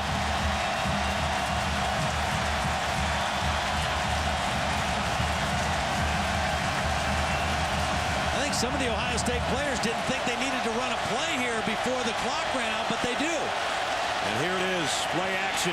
Pryor, middle screen, ball is out. Covered by one of the offensive linemen, Boren, but that ball was loose for a minute. There were a lot of players that were kind of standing around thinking the clock was going to run out and they wouldn't have to run a play before the end of the third quarter. And then when they ran it, they weren't really in sync. It was almost a disaster. End of 3. Ohio State by 10. Fourth quarter coming up.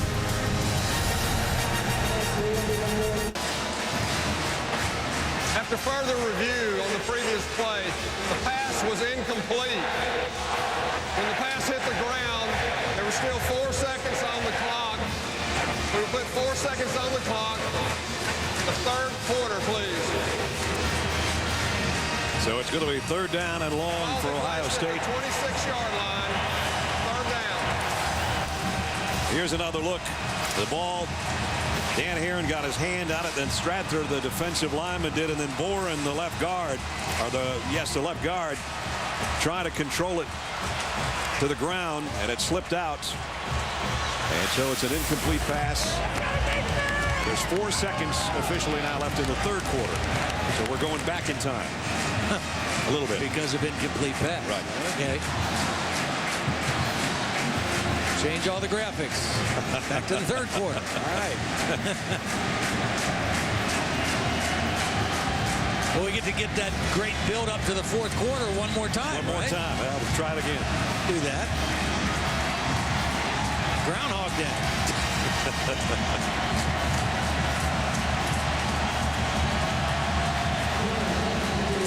State, this is, believe it or not, their longest third down conversion attempt of the night. 3rd and 10. They've been very effective on third downs tonight, but this is their longest situation. Now we finally got everything respotted. And 1 play left officially in the third quarter.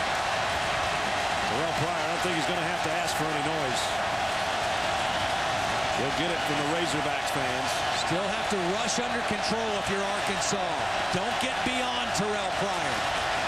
Pryor on 3rd and 10. Hurdled 1 man. Being chased down the sideline. He's got a first down. There's a flag down. Back in the pocket or the general vicinity of. And again, that's why you don't want to get beyond Terrell Pryor. Because of his ability to step up and then sprint out around your defense. Holding Ohio State. That's their first penalty on the last play of the third quarter. Number 76 on the offense. The penalty will be 10 yards from the previous spot. We'll extend the period for 1 play. Still third down. J.B. Shogart's working against Jake Beckett, the best pass rusher, and that's why Terrell Pryor was able to get outside of the defense. So back to the 16-yard line goes Ohio State.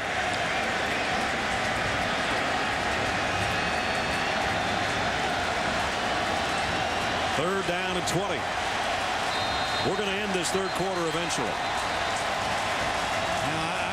I would expect Arkansas to rush 3 and to maybe put Jerry Franklin right in the middle and say, you just try to stay right even with Terrell Pryor. And if he's good enough to make a 3rd and 20 completion on us at this point in the game, then hats off to him.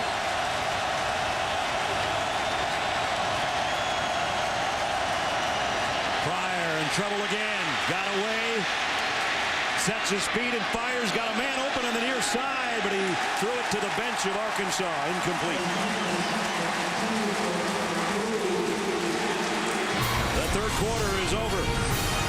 But Arkansas very much alive with a touchdown pass from Ryan Mallett. We start the fourth quarter in a moment in a 10-point game.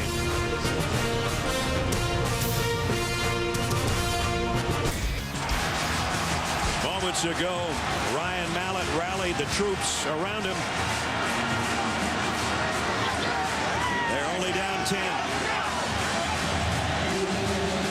Terrell Pryor on the other side. Everything went real easy in the first half, getting his composure tested a little bit here in the second half. Buchanan, the punt.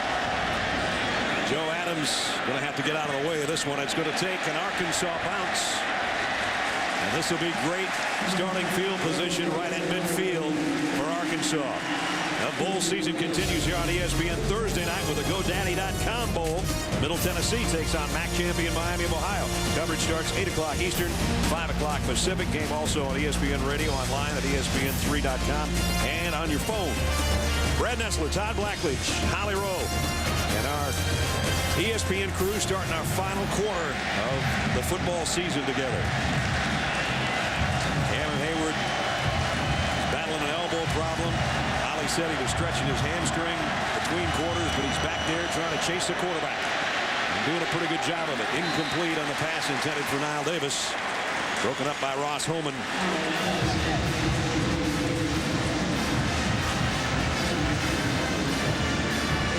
20 of 37, 234 yards and a couple of touchdowns. He has had some passes dropped in the game, but he also has not been as accurate as he normally is when he's moved up in the pocket. Ohio State has made him uncomfortable enough at times to where he's not been accurate throwing the football. Davis hit at the line of scrimmage, spins off for a yard. And it's going to be 3rd and 9. It was so important for Arkansas to come out in the third quarter and try to run the football again. Even though they only gained 56 yards the first half, even though they were down a bunch of points, that balance was critical for them getting back in this football game. And now Niall Davis has 137 yards rushing, and they're only down by 10 points. 3rd and 9. Where's DJ Williams? He's on the right side.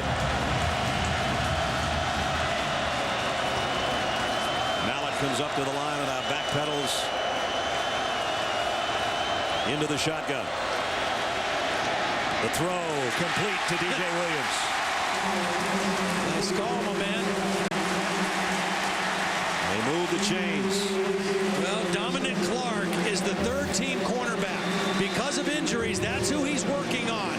And this is a mismatch that favors DJ Williams. Dominic Clark's in pretty good position, but Williams is a wide body, and he does a nice job of just shielding the football from the defender and making the clutch 3rd down catch.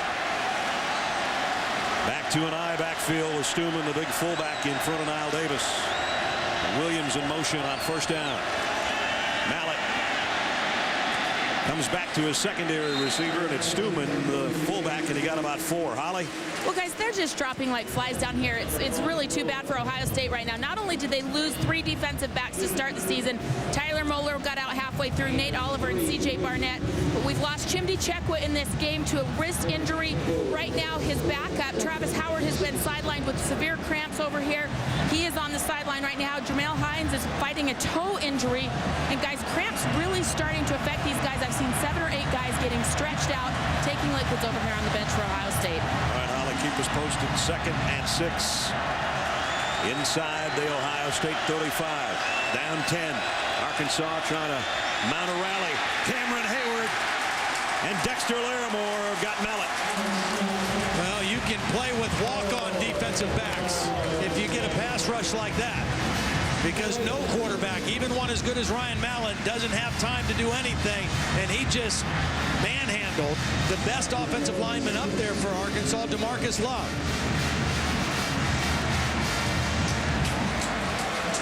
Fourth sack of the night by the Buckeye defense. Now it's back at the 41.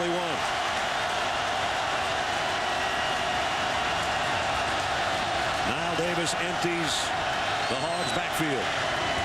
Mallett retreating, and he has got to throw it away. There's just nothing there for him. DJ Williams was the closest guy. I think they were trying to run a tight end screen, and Ohio State was ready for it. Solomon Thomas was in coverage that time on DJ Williams, and they were not fooled a bit. So as much as they didn't want to give this football back up, they've got a punt. Well, their defense has settled in here in the third quarter. So they don't want to put their defense in a bad spot. Try to pin Ohio State down deep again and see if their defense can make another stop. Remember, Breeding got him down to the 1-yard line on one of his punts tonight. And this one's inside the 5, caught on the fly. Great job by the coverage unit. 12:06 left. Ohio State's got the ball when we come back.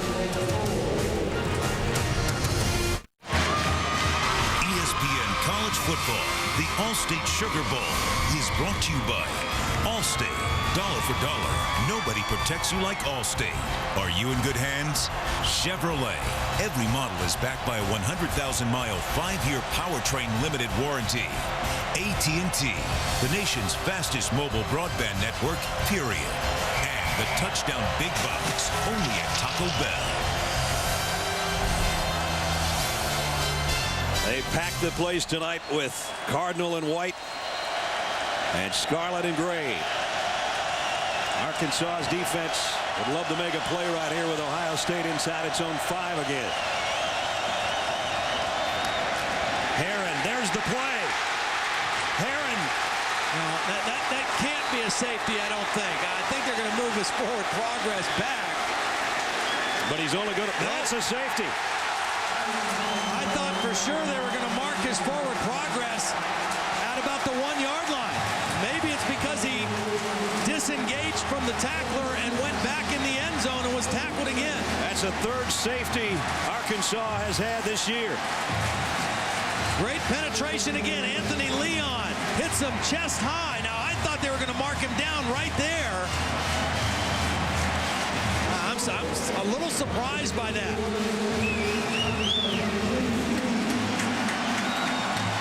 It was a beautiful play by Anthony Leon. Chest high tackle.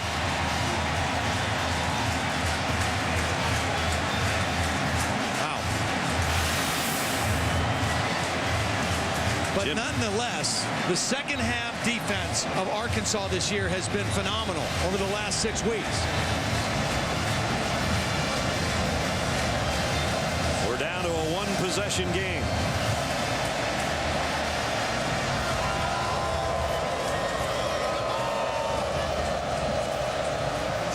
It just seems like most of the time in a play like that, the runner gets the benefit of the doubt. You know, I mean, they kind of mark forward progress. But it was a wonderful play by Anthony Leon right in the hole. And momentum clearly shifting to the Arkansas Razorbacks right now. And now the free kick from Ohio State will give the ball back into the hands of the Razorbacks offense. Ohio State's offense in the first half, 338 yards.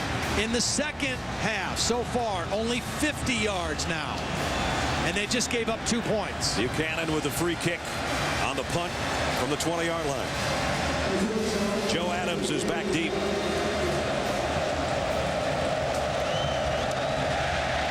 Not a good punt. It'll be fielded by Ronald Wingo. And he's got it to the 44-yard line. Let's take you back and listen to see if we can hear a whistle.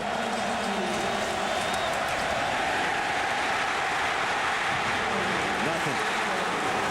Well, first of all, if you can hear anything in here, you're lucky. Well, and watch, there was no whistle, so he becomes disengaged from Leon, and someone else makes the tackle in the end zone. And because there was no whistle, that was still a live play. Leon made the initial play, but they got the safety with Rudell Krim's tackle. One possession game. Razorbacks on offense. And Niall Davis has it to the 47 to pick up a 3.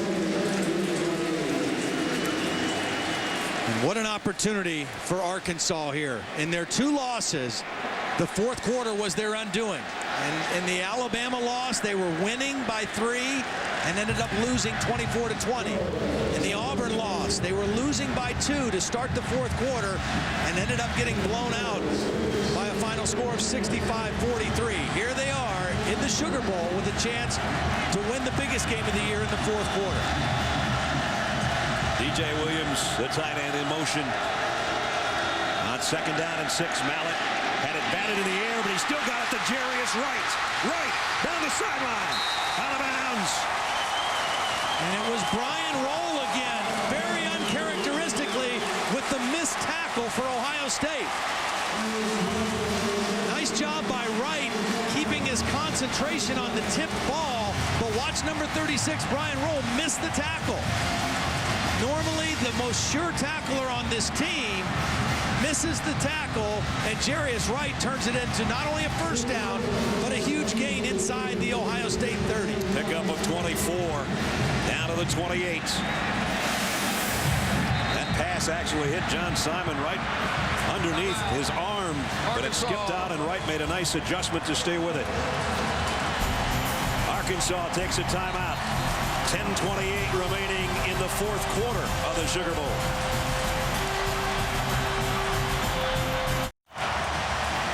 Ohio State leads by 8.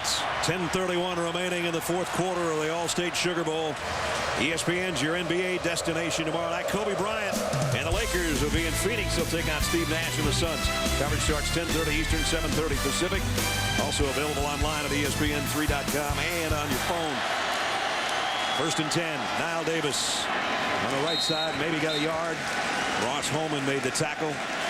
And we're going to be down under 10 minutes on the next snap. 142 yards on the ground for Niall Davis. So this, if he carries it a couple more times, will be his 4th straight game of 150 plus here at the end of the year. And it can't be stressed enough that Ohio State, because of injuries in this ball game, primarily the injury to Jim Tressel, now has Dominique Clark in, number 28, a redshirt freshman corner, and Christian Bryant, number 2, a true freshman safety, in the ball game right now against Ryan Mallett.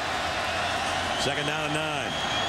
A long handoff. Davis trying the left side this time, and a good open field stop by Devon Torrance, and a loss of 3. And there's Jim Tressel, and you can see either dislocated or broke that wrist. It's already got a cast on it. Well, this is a big-time play by Devon Torrance from my hometown of Canton, Ohio. Outstanding play in space against a guy who's proven he can break tackles. And now it's a 3rd and long because of that negative yardage play. 3rd and long.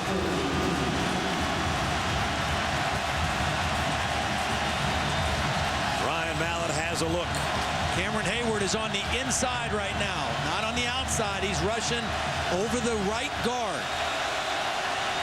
Mallett flushed, pressured, throws high off the fingertips of Chris Gregg, the tight end.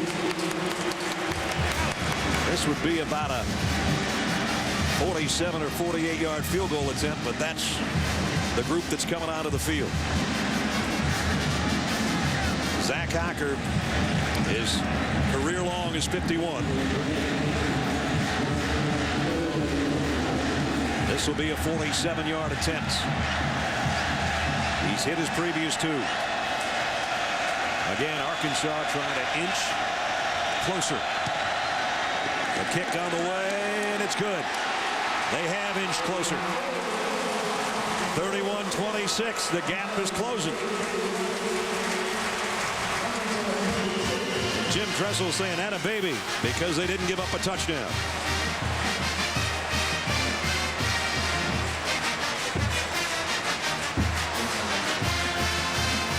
Well, on the other side, I think Ryan Mallett and Bobby Petrino are saying, we'll take that 3. Absolutely. After the negative play on 2nd down, the 3rd and long incompletion, we'll take it because momentum is clearly on the side of the Razorbacks right now.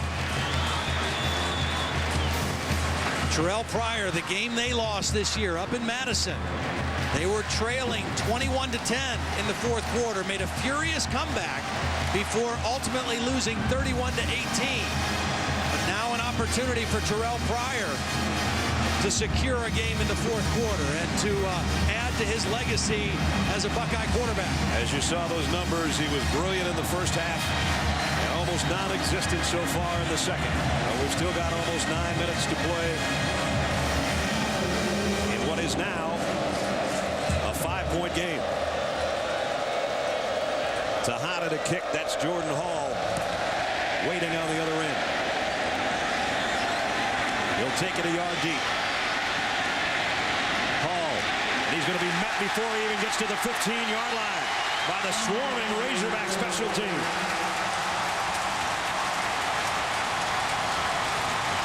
DeAnthony Curtis with a big stop on the kick return.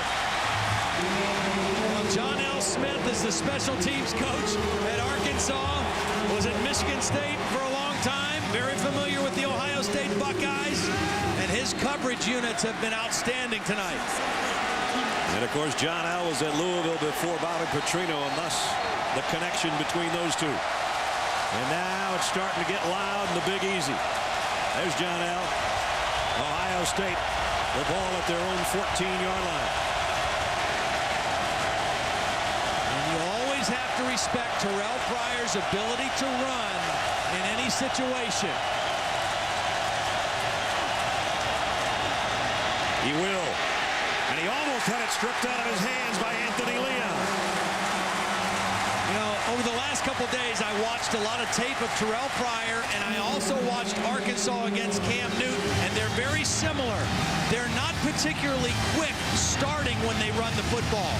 And so if you can get to them in the backfield before they get going, that's the best way to get them on the ground. But if they get ahead of steam and get out on the perimeter, they're virtually impossible to stop. Anthony Leon's had a big football game for the Arkansas defense. Another play there.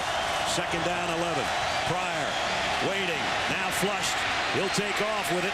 He's going to be brought down at the 19-yard line. The kid to Jones. But Terrell got 6 back. Ohio State has missed on its last 4 third downs. They've got another one right here. And I talked about Arkansas needing to rush the quarterback with vision. It's the defensive ends and the defensive tackles. They can't get caught looking at other things or looking at the ground. They've got to keep their eyes on the quarterback, their eyes on the prize, and that prize happens to be number 2. So when they rush, keep sight of where he is. 3rd and 5. Blitz coming. Pryor in trouble. He's going to get away from it, though. First down, run by Terrell Pryor. Maybe the biggest play of the ball game so far.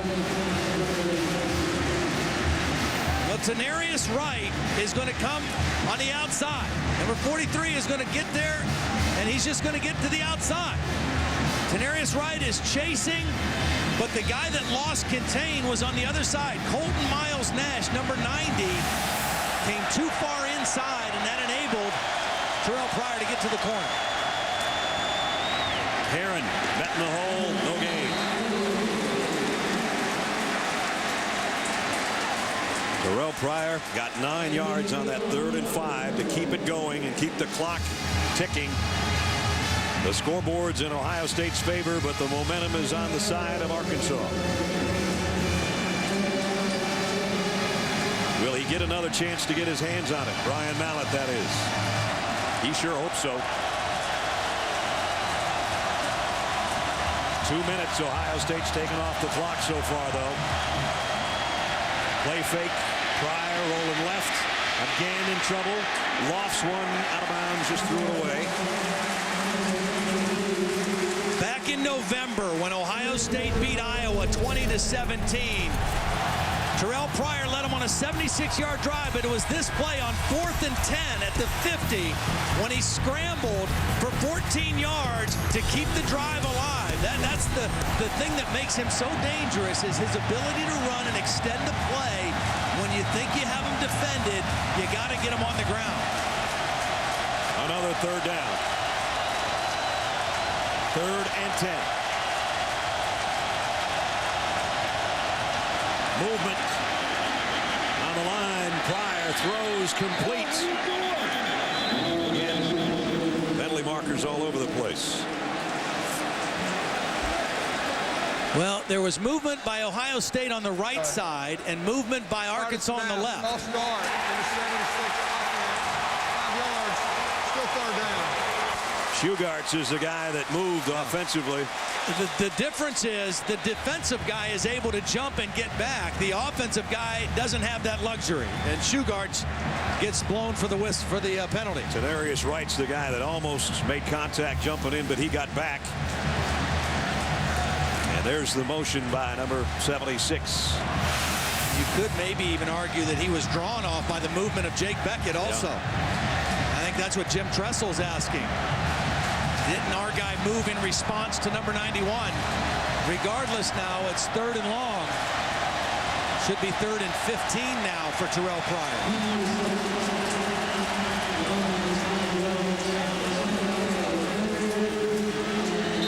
Back inside the 24-yard line now. As Todd said, 3rd and a bunch, 3rd and 15. Got to get all the way out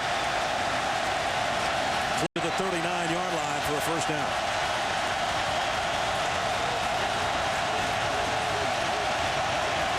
Blitz coming, low snap. Pryor dances away from the pressure again. Stiff arms. He's close.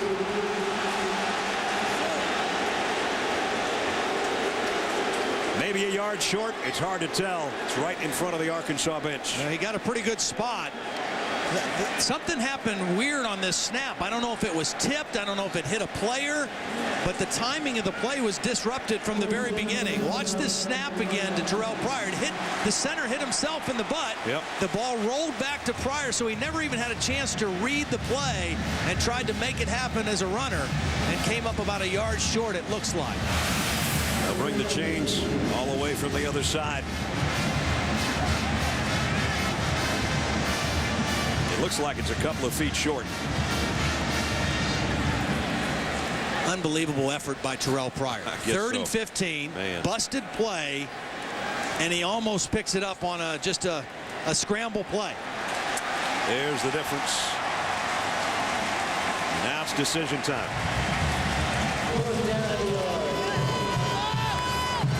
Terrell Pryor's ability to extend a play and be a threat as a thrower or a runner. His whole offense is around him. That means they're going. He's got the whole team around him, and he had the luxury of a few extra seconds because the chains have to go all the way back over to the other side. Remember, all season, Arkansas has been the best team in the country at 3rd and 2 or less because they attack the line of scrimmage. What they are vulnerable to is option or play action pass. I don't know if Jim Tressel will dial either one of those up here on 4th and real short. They got a full house backfield with Bourne and Holman in there, and Boom Herron and a 6'6" quarterback. 4th down and a yard. Herron diving for it. He got it. Did the ball come out? I think the football came out before Herron hit the ground. Herron dove forward, but I think he was without the football when he dove.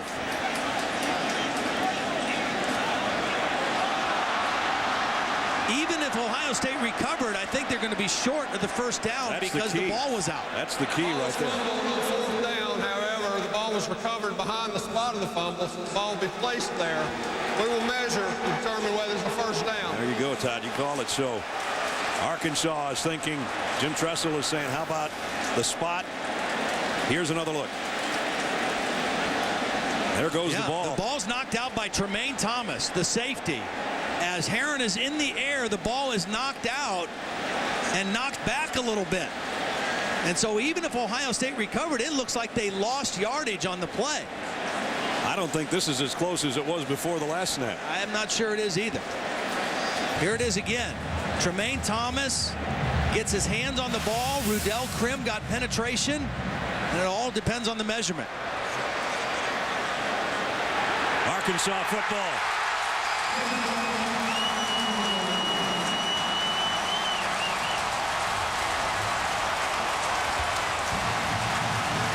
Credit the 2 safeties. Rudell Krim got great penetration, and Tremaine Thomas stripped the football out. Again, all year long, Arkansas has been the best team in the country at 3rd down and short because they attacked the line of scrimmage. They did it on this play, and they got the football back.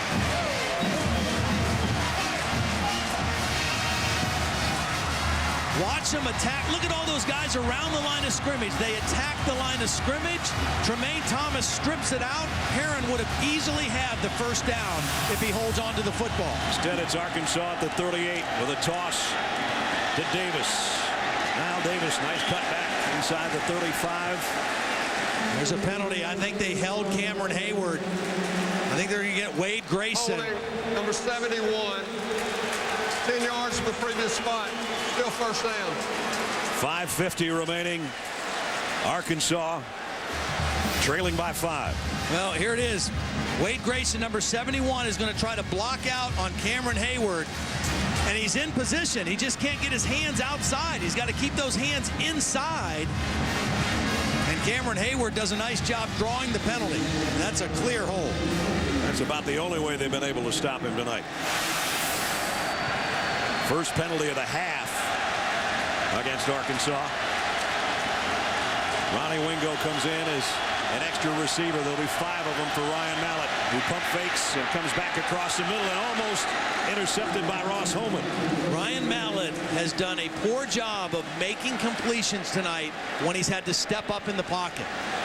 And this is something that most of the year he's been pretty good at, stepping up and throwing accurately even if his feet weren't set. But tonight, he's not been as accurate, and that one was almost intercepted. That defensive front of Hayward and Simon and Larimore and Williams has really given him fits tonight. 2nd and 20. Mallett wants to come back the other way to Davis on a screen. Nice job in the open field by Holman again to make the tackle along with Dominique Clark. He picked up 4 yards. And here comes third down and a whole bunch. Well, and you're in 4-down territory here if you're Arkansas. So Ryan Mallett has got to be thinking, all right, I don't necessarily have to get all the yards on this play, but I better put myself in a pretty decent position on 4th down if I don't get it here. 3rd and 16.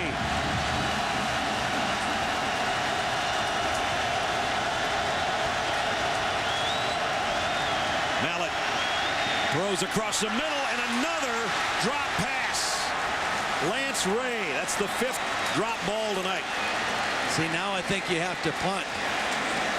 If you make that completion, you go for it on 4th down. On 4th and about 4 or 5, a perfect pass by Mallett. And another drop pass for the Arkansas football team. Wow.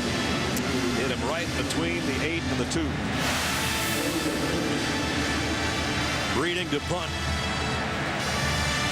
He's done a nice job of dropping it inside the 5 tonight. And he's going to be able to do it again. Jeez. How about this guy's night? Not bad, huh? Wow. Inside the 4 this time. Had 1 at the 3, 1 at the 1, and now 1 at the 4. Ohio State in a hole, but they've got the lead with 4:33 to play.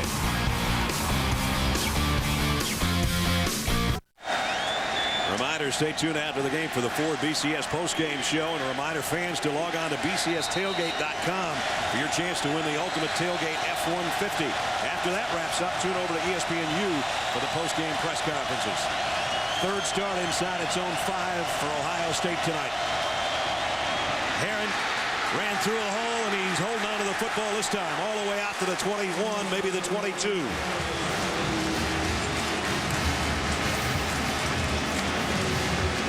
Well, what a great block in there by Bryant Browning, the right guard. Power play, came right through there, hit the middle linebacker, and bam, boom, Herron wasn't dropping the football that time. Approaching the 4-minute mark. Ohio State, the Buckeyes taking their time right now. Yeah, and this is what Terrell Pryor wants to do. Stay in the huddle as long as you can so that when you break the huddle, you kind of keep the same rhythm of snapping the football and going.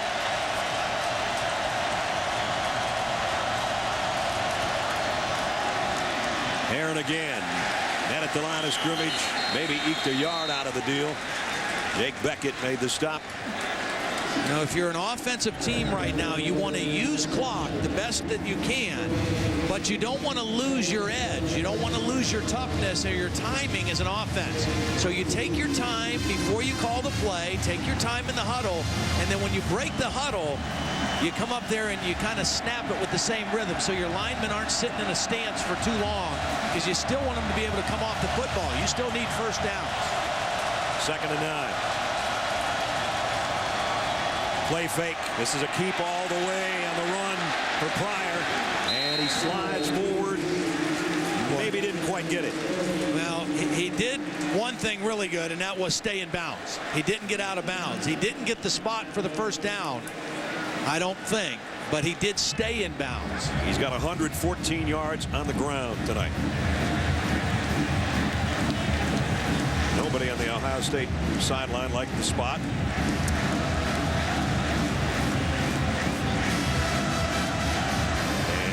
Be just that much short, about the length of the football.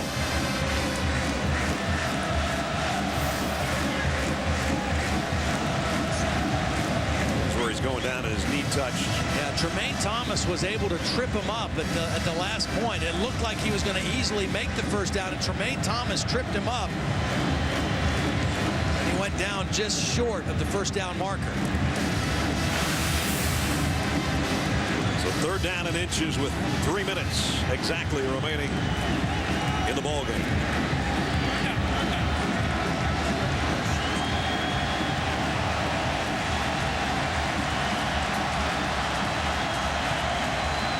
This might be Terrell Pryor all the way too. Just leaning forward.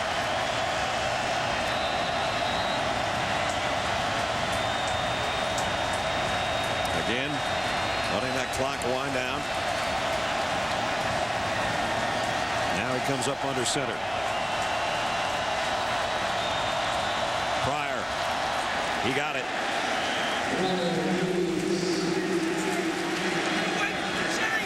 So they're going to move the sticks here with a first down with 2:40 remaining.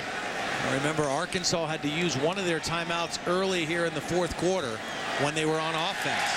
They're going to have to start thinking about when they use their other two now on defense. Remember, way back in the '78 Sugar Bowl when Woody Hayes lost to Bear Bryant in Alabama. That's been Ohio State's fate against the SEC in every bowl game they played the Southeastern Conference since. Are they about to snap that with 2 minutes and 25 seconds to go? Ryan Mallett may not get his hands back on the football.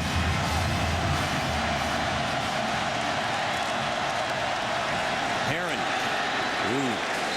Holding on to bring him down, or he might have had a big gainer. Was Jermaine Love. Well, Arkansas is selling out and basically playing their short yardage defense right now. And so if they get to the second level, it's going to go for a touchdown. There's the second timeout that Bobby Petrino had to use. Let's take a look at tonight's Good Hands play brought to you by Allstate. In fact, 2 plays. Terrell Pryor fumbling. Razorbacks had a chance to recover it, but couldn't. Dane Sanzenbacher got in the end zone for his first of 2 touchdowns. His second one on this throw from Terrell Pryor in the end zone on a 2-touchdown night, again, for a guy that is always, it seems, in the right place at the right time. The team's most valuable player, and also voted their most inspirational player. Tonight, great comeback by Arkansas. Yeah. I don't know if they're going to touch it again, but we had a great ball game. Absolutely. I mean, they showed great resolve coming back. They didn't panic. They fought and clawed their way back in. But right now, Terrell Pryor managing the clock, made a couple critical runs when his team needed him to make those plays, and right now trying to milk the clock out. A couple more first downs, and this one's going to be over, and that misery against the SEC will be behind Ohio State as well. You know, we talked to Sanzenbacher about that very fact. We said, you want to hold up your end a little bit for the Big Ten because the Big Ten didn't fare so well in the bowl games up to this point. He said, well, you know, you'd like to see the conference do better because we don't want that reputation around the league that we're not as good as everybody thought we were. But at the same time, we're just here because we want to beat Arkansas and finish our season at 12-1. Terrell Pryor limping around over there, and Joe Bauserman is warming up. Holly? Well, guys, when Terrell Pryor went for it on that last little quarterback sneak, it looked like his leg got rolled on in the pile as guys were trying to tackle him. Right now you see Joe Bauserman, his backup, taking snaps from the center. Mike Brewster trying to get ready to come in here, but he really got up and was limping almost immediately after that pile up on that attempt. Here's what Holly's talking about as we get a look at the end of the play. There's a lot of bodies on those legs right now.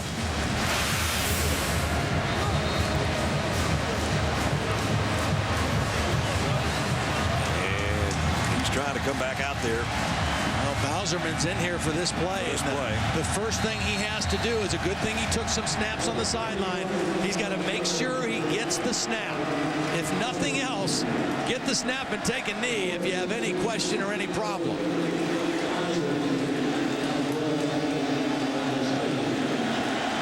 Second down and 7. Snap is clean. The handoff is as well. Herron dragged down after a pickup of a couple.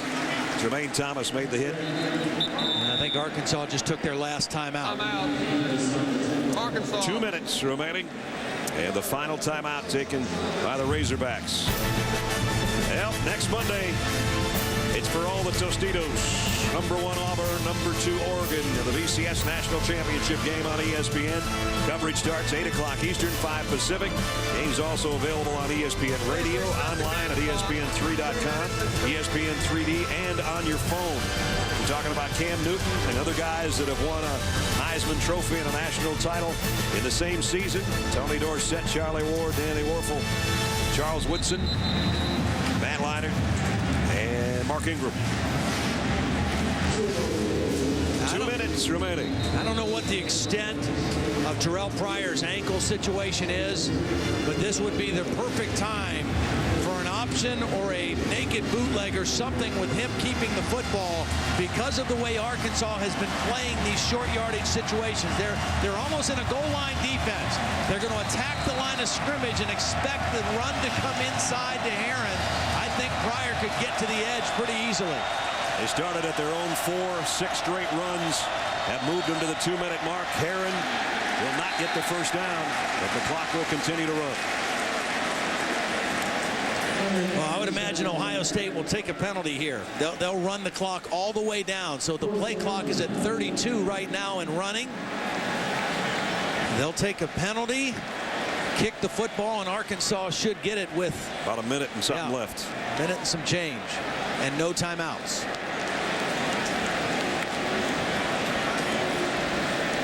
So Ryan Mallett's got the headgear back on, talking to Garrick McGee, the offensive coordinator, in the headset. And he'll get one last chance in the All-State Sugar Bowl. Of course, Ryan Mallett is a junior, but Ohio State, third. A lot of speculation that he would go to the NFL, declare for the draft, and be a high pick, everybody assumes. And if so, he's maybe down to his last minute and 15 seconds in that Arkansas uniform. He hasn't been helped tonight by his wide receivers, and that has not been the case all year. But there's been some near perfect passes. A lot of them have hit guys right in the numbers or right in the hands, and they haven't held them. And it could have been a big difference if just a few of those had gone their way. Well, way back in September in Athens, Georgia, Arkansas found themselves in a similar situation, and with 47 seconds left, Ryan Mallett took his team 73 yards in 3 plays and threw the final touchdown to Greg Childs with only 14 seconds left in the game. So he's going to be in a similar situation tonight with a chance to win. Buchanan to punt. Jarius Wright's back deep, and they blocked the kick. They got it. Arkansas football. Oh my goodness. Julian Horton with a play of the game.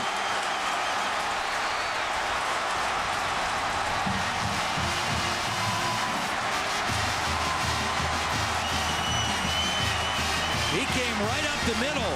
Ohio State went with a little bit of a spread formation. And if you're the punter, you're thinking, I've got to get it out. He has blocked. A tremendous effort by the tight end, the third-team tight end, Chris Gregg, who's a long, athletic body, 6'3", 236 pounds, went airborne and got the block. The ball is in Ryan Mallett's hands now. Mallett fires across the middle. DJ Williams holds on at the 10-yard line. 1:04 remaining. Arkansas out of timeouts. Well, you know it's bad for Arkansas when he drops one, because DJ Williams doesn't drop passes. Lots of time for Ryan Mallett. Again, he beat Georgia in less time than this.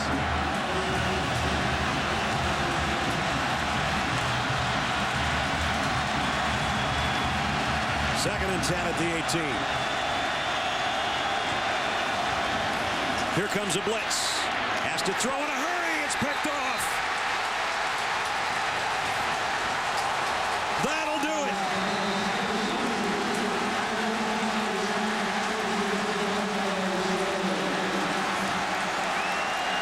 The first turnover of the game comes with 58 seconds left. Solomon Thomas is one of those guys that is facing the suspension next year. He's not a starter, but he's in pass situations. But instead of rushing the passer, he's going to drop out. They're going to blitz from here, and he's going to drop into coverage, a zone blitz, and get right in the way of the throw. Watch 98. Read it, step in front of the receiver, and make the biggest play of the game for the Ohio State defense. Trying to tuck it in there to Jarius Wright. And the defensive line that's raised havoc on Ryan Mallett's night all night long comes up with one more big play.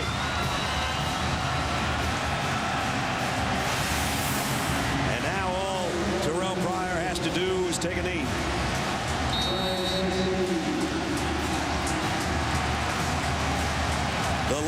losing streak to the SEC in bowl games by Ohio State is one play away from being over.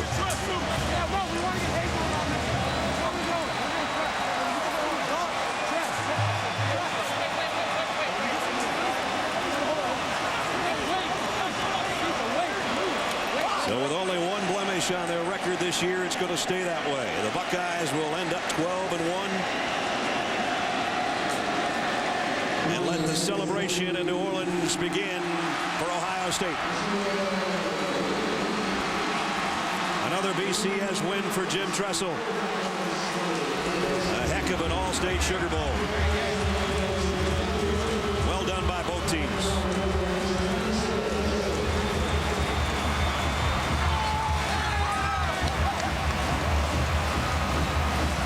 They finally got to Coach Tressel. They were searching him out for a long time over there on the sideline.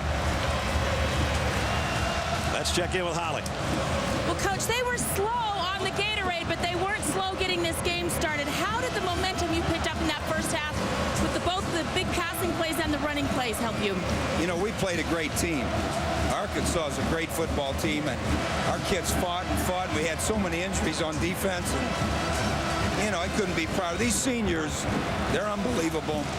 We lose a coach, Darrell Hazel, the head coach now at Kent State, and we lose some great people. We've got a lot of lessons to learn, but our kids fought like crazy tonight. And speaking of those injuries on defense, at some point you had third and fourth string guys out there. How were you able to overcome that? You know, they kept believing. They knew that they had to know what was going on, and our defense prepares hard. Jim and Haycock and Luke Fickle and Taver and Paul, they get them ready, and it's a big win for us. Cameron Hayward really took over this game at times tonight. How do you describe his performance? Cameron Hayward is a special person first and a great football player second. You know, he's just going to be great at the next level. But this was a special night for him to, you know, come down this direction where he's from. And his dad played here at the Saints. And he'll remember this the rest of his life. Coach, and my last question, I know what you're going to say to this, but for your players to finally beat an SEC team in a bowl game, what does that mean? Well, you know, when you play in these BCS games, you're playing great teams. And a lot of them are SEC teams. And so for us to come up with that win, despite some of the errors we made, you know, these guys are the best. Thank you, Coach. You saw Terrell Pryor limping on that bad ankle, and a grimace look on his face, but I'm sure happy inside, content in the fact that he did everything he could do to win the football game.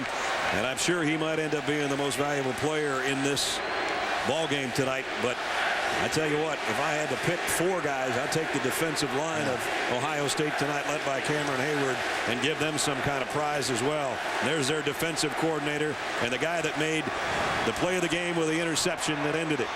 Well, take a look at this, though, and you know, you teach young players if there's a loose ball to fall on it, but watch, after the block, if Julian Horton scoops this and runs, he walks into the end zone. There's no Ohio State guy around. He fell on the ball, Arkansas got it, and under pressure, Ryan Mallett threw an interception 2 plays later. You can't really fault Julian Horton for falling on the ball because they had balls slip away from him all night tonight, but that could have been the touchdown that would have won it for Arkansas. Cameron Hayward's pose tells it all. Let's go down to Holly. Well, guys, right now, Terrell Pryor is actually being supported by his teammates. It looks like you're injured. What's happening with your leg right now, Terrell? I don't know right now. My foot, that's all I know. Foot, a lot of pain. This was a difficult game for you guys to get focused with everything that led up to this game. How were you able to come out and do what you did tonight, Terrell? That's the reason why we all came here. They kept on preaching how we're a football family, and when everything goes bad, that's exactly what happened. They stuck with me, and I love all my teammates for that. And I apologize to Buckeye Nation now. I mean, we made dumb mistakes 2 years ago, and NCAA had to do their job and take us out, man. I apologize to everybody.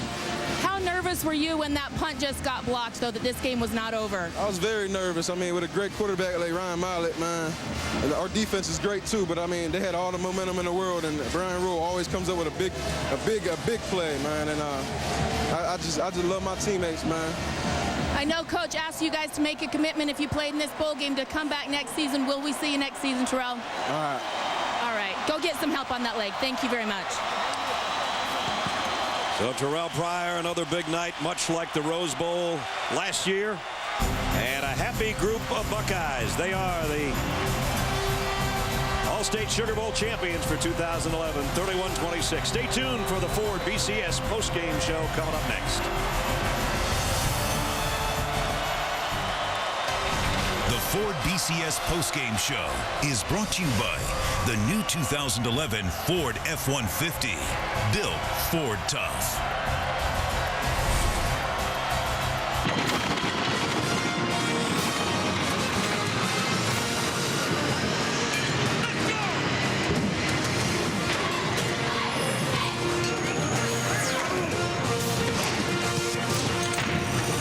Welcome to the Ford BCS postgame show. In a 31-26 Ohio State win, one of the stars is with Holly Rowe. Well, Cameron Hayward, you really made a name for yourself out there tonight. You were controlling the line of scrimmage. What was working for you? Just practice. I always preach to myself that I gotta go hard every time in practice, and it definitely paid off. And I just did the schemes that my coaches told me to do. What was going through your mind when guy after guy continued to fall on your defense? We've been through a lot of injuries, but that's the way our team is. We got so many backups, and when they step in, they're ones now, and we expect so much from them, and they came up at critical times today. How stressed out were you with that blocked punt at the end that you guys had to come up with yet another big play? Oh, not really stressed. We knew as a defense that if we lost this game, if they scored, it was going to be on us. And, our defense really stepped up, and we were able to get a critical stop. All right, thanks very much. Thank you. Big game, Cameron Hayward tonight as Ohio State about ready to celebrate. They make their way over. There's his mom, Charlotte, making their way over to where Reese Davis has got the post-game trophy ceremony. Reese? Brad, we had plenty of thrills here tonight. It looked as if it was going to be a blowout for a little while. Arkansas made a great run, but a test of resiliency that Ohio State passed with flying colors, and they are the champions of the 2011 All-State Sugar Bowl. And here to say a few words about this great show you put on tonight, the All-State Sugar Bowl president, David Melia. Thank you, Reese. On behalf of the All-State Sugar Bowl committee, I'm pleased to be here tonight and pleased to recognize two great institutions that have had a tremendous week here in New Orleans, followed by a game of a lifetime. It was quite a treat. Congratulations to Coach Tressel, the Ohio State Buckeyes, the team, the administration, and most of all the Buckeye fans for traveling here to New Orleans, enjoying our great food and hospitality, and hopefully having a great time and cheering their Buckeyes on to victory. Thank you. And David, we have a trophy to present, and for that, the chairman, president, and CEO of All-State, Mr. Tom Wilson. Tom? Coach Tressel, college football is all about using your head, your heart, and your determination to create memories. Tonight, your team did all three in style. Thank you for showing us what's great about college football in America. So when you get this trophy, use this moment, lock that image in your heart, use it to give you energy to keep on winning. Congratulations. We've got some confetti here, Jim, and I want to know, late in the game, your defense continually put its back against the wall, and they continually came through and made plays against a very good offense. Well, it starts with the leadership of our seniors. They're unbelievable, especially on that defensive side. But it took the whole group. It took every one of those players. It took the best damn band in the land. It took these great fans. It's a special night. We played against a great team in Arkansas. They never quit. I want to know what you were thinking when that blocked punt was on the ground. We always say that the punt is the most important play in football, and I was thinking that may be a problem. But our defense wouldn't stop playing, and Solly came up with the pick. And Jim, they tell me that trophy weighs about 300 pounds, which is probably slightly lighter than finally getting that SEC thing out of the way. How important was that to you? Well, this game was very important to us. We've got 24 seniors that this was the last time they would be wearing the scarlet and gray, and we've got a coach, Darrell Hazel, who's leaving for Kent State as the head coach. So this game was huge for us. With all of the off-the-field issues and ones that you'll have to deal with next season, what's your reaction to the way Terrell played tonight with all of that pressure and all of that scrutiny coming in? Terrell's a competitor. That's why he's standing up here on this podium. He did a great job. Those guys in front of him did a great job. Those backs and receivers and just the whole team. The only way you're going to beat someone like Arkansas is with the whole team and a leader like TP. Terrell Pryor certainly was that, and Terrell Pryor is the most outstanding player of the All-State Sugar Bowl. And here to make the presentation for the most outstanding player, the chairman of the All-State Sugar Bowl Executive Committee, Mr. Ronnie Burns. Ronnie? Congratulations, Terrell. Fantastic game. You are certainly the most outstanding player of this game. Congratulations, sir. Terrell, a tremendous performance. Your teammates had to help you up here on the stage because of your ankle. Probably pretty fitting because you carried them with some big runs late in the game. What was it like out there knowing you had to run and pick up some key yardage? I mean, Coach either says that if the pass is in there, take off and run and try to get positive yards, and that's all I tried to do. And great blocks by the linemen, and you know, this is great. With all of the talk about you guys and the struggles in the past against a team from the SEC, now that you're off that schneid, how important was it to you guys to beat a team from the Southeastern Conference? Man, we were so fired up.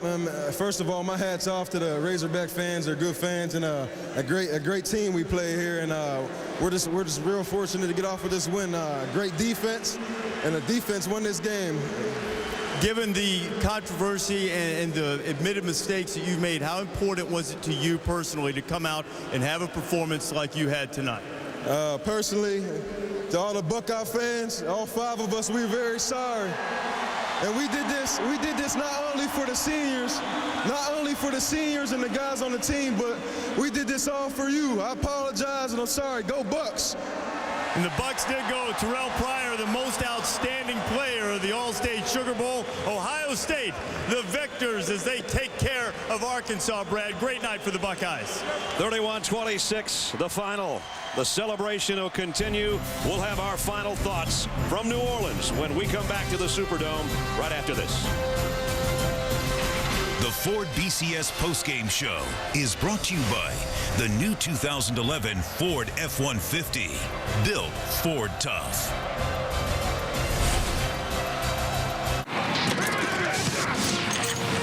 Welcome back to the Ford BCS postgame show. Well, the play of the game. The 19th turnover by Ohio State this year, and it was the biggest one. Solomon Thomas dropping into coverage. Ryan Mallett making a mistake when it looked like Arkansas quite possibly had a chance to come from behind and win. And they call it the Big Easy. And in the first half, it almost looked like Ohio State was going to make it easy. But you got to credit Arkansas. Bobby Petrino has built a good thing there, and I think it'll keep going. And they have nothing to hang their hats about. Absolutely. They showed great resolve, great fight, determination. But at the end of the whole game, the 2 best players in the game were wearing scarlet and gray. On offense, Terrell Pryor, in almost a carbon copy performance of his Rose Bowl game last year. 336 yards of total offense as a runner and a thrower. And on defense, Cameron Hayward just kind of set the tone for that Ohio State defense, particularly the defensive front that I thought controlled the game in the critical parts of the football game. And for Arkansas, they finished their season 10-3. Ohio State ends up with a 12-1 mark. And obviously they'll be in the top 5 in the final rankings. That's going to wrap it up. Ohio State wins at 31-26. Partner, it's been a pleasure again. Amen. Todd Blackledge and Holly Rowe and our entire ESPN crew, thanks to all our gang for making every week so special. Stay tuned. Sports Center is coming up next. This has been a presentation of ESPN, the worldwide leader in sports. Brad Nessler for one final time during this football season. Good night. A mix of magic and the joy of life. Savoring is what this city does best. And there's so much to celebrate tonight.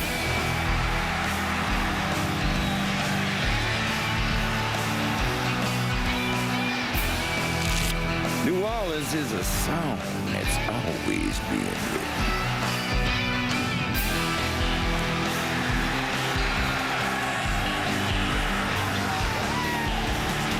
You in the right place at the right time. Right here in the All-State Sugar Bowl. Ain't that sweet?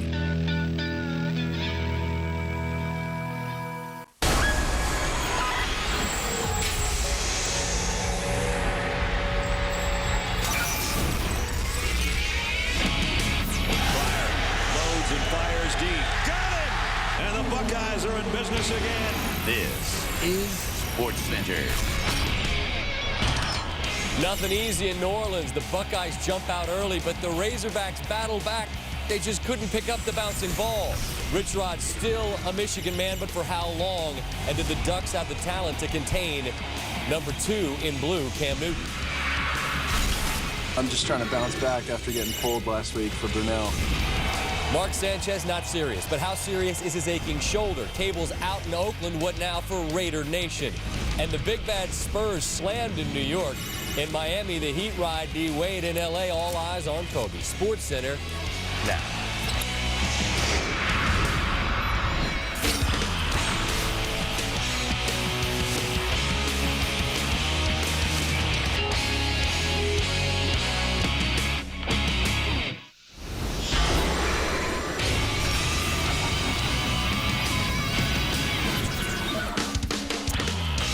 Good evening with Steve Levy. I'm Scott Van Pelt. We welcome you to Sports Center.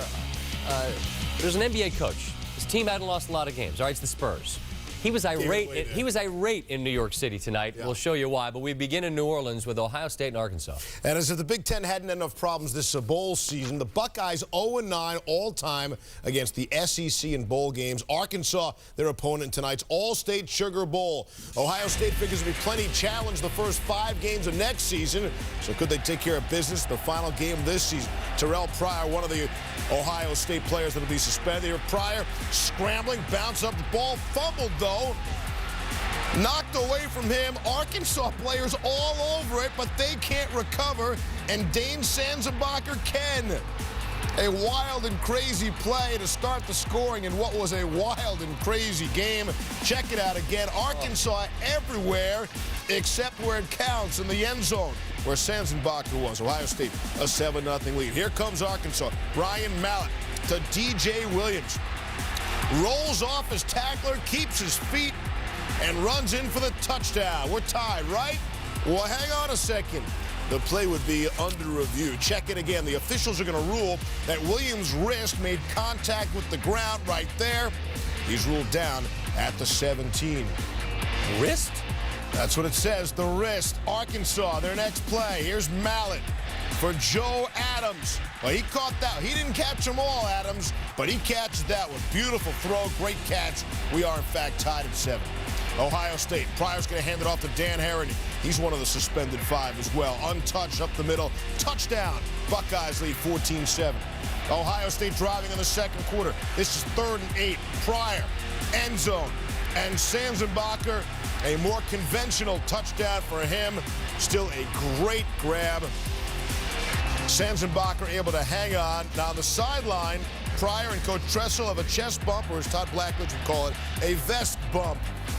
Then Pryor heaving it to DeVere Posey.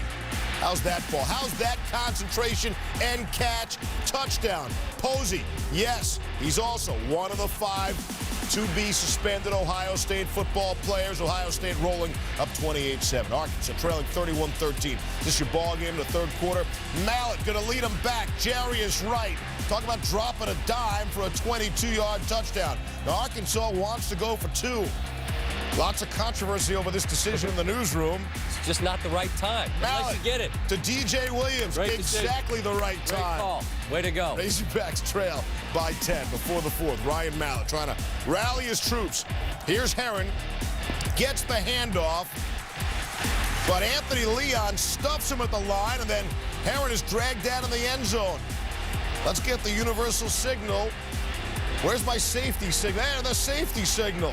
Great stop by the Arkansas defense. First safety in the Sugar Bowl since '98. We had a safety last night. Hadn't had one in a BCS game in 5 years before that. Mallett to Jarius Wright. Breaks free, gain of 24. Leads to a field goal. It's a 31-26 game. Here's 3rd and 5. Pryor. He's got the great wheels. Escapes. Look at the speed. Turns the corner. 9 yards. Good for the first down. And another 3rd and long. This time 3rd and 15. At their own 23, Pryor off the low snap. He's going to scramble to the right. And again, the good speed, but he's pushed out just shy of the first down. Got a decision to make, right? Up 5, 6 minutes left in the 4th. They're going to go for it. On their own territory, going to go for it on 4th and short. Herron gets the handoff. Looks like he has it. If he had the football, he would have had the first down. But you know what? He doesn't have the football. The ball is knocked away, recovered by Arkansas. They turn it over on downs. Arkansas recovers, but they can't capitalize. Buckeyes get it back. Quarterback sneak, first down. 2 plays later, Pryor would limp off. He would miss 1 play, punt return. Ohio State has to punt, but that punt is blocked. Colton Miles Nash the block. Arkansas recovers, but they couldn't pick it up. Tantalizing right in front of them. Last chance for Arkansas. Here's Mallet, and he's picked off by Solomon Thomas. He, too, one of the 5 Ohio State players to be suspended. So you have to see the huge role all those guys played as they were allowed to play in this bowl game, and they won't be allowed to play in the first 5 games come next season. Ohio State able to run it out. The Buckeyes go on to win 31-26. Terrell Pryor records his 5th career game with 200 passing yards, 100 rushing yards, his 3rd this season. Arkansas defense was allowing 23 points per game entering the game. Ohio State had that in the first half. And the first time the Buckeyes beat the team from the SEC in any game since 1988. Time now for the Ford BCS postgame report. Out to the well-traveled Reese Davis. In New Orleans, the site of some great college football moments, one of the great traditions in all of college football, the singing of Carmen, Ohio, and it was a victorious night for the Buckeyes in the All-State Sugar Bowl, 31-26 over Arkansas, swaying up on the stage after taking down a team from the SEC for the first time in the postseason. Reese Davis, Lou Holtz, and Mark May here with Jim Tressel and a host of his players joining us here, including Dane Sanzenbacher, Ross Holman, Brian Rowe, Cameron Hayward, got Brandon Sane down there, and Bryant Browning, and of course you know Senator Tressel here. Jim, so many great moments in this game. I want to take you to the 4th quarter first. You're in your own territory, about 6 minutes to go. You decided to go for it on 4th and short. What led you to go for it at that point in the game? Well, I thought we would make it, number one. So that was probably reason number 1. You know, our defense had been on the field.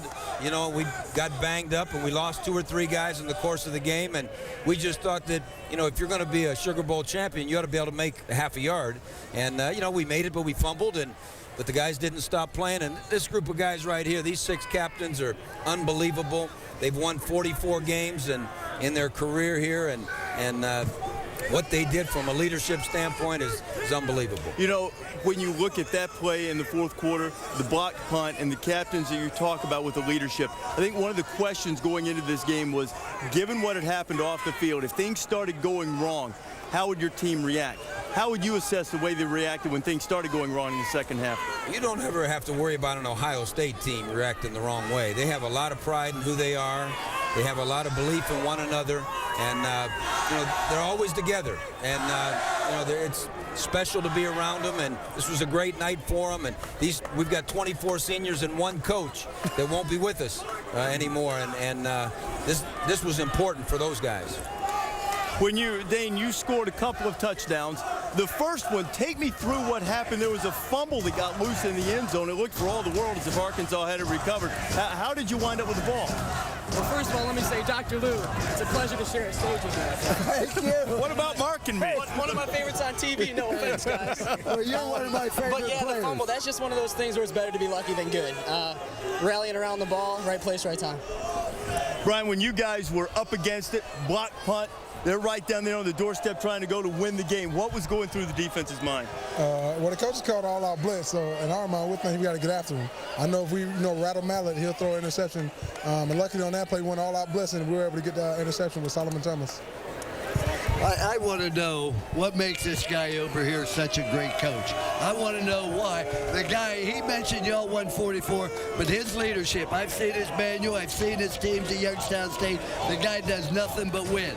Now, he does get great athletes, I will say that. I was going to say it starts with players, but you know that. But Jim, you and I both know you can't win without talent, but you can lose with it. You win with talent. Why does he do that? You know, Coach is just a great guy with great faith. No, I know him. Now give me the You know, Coach, you know, he's always on our case a bunch, but, you know, you love him for it. You know, with these captains, you know, he really chose the best, and, you know, we owe him so much. You know, he's developed great men, and, you know, it just takes off onto the field. We're so proud of him. I can understand. I want to ask this question. What is your greatest moment at Ohio State in your 4 years? Here, now. Right here and now. That's great.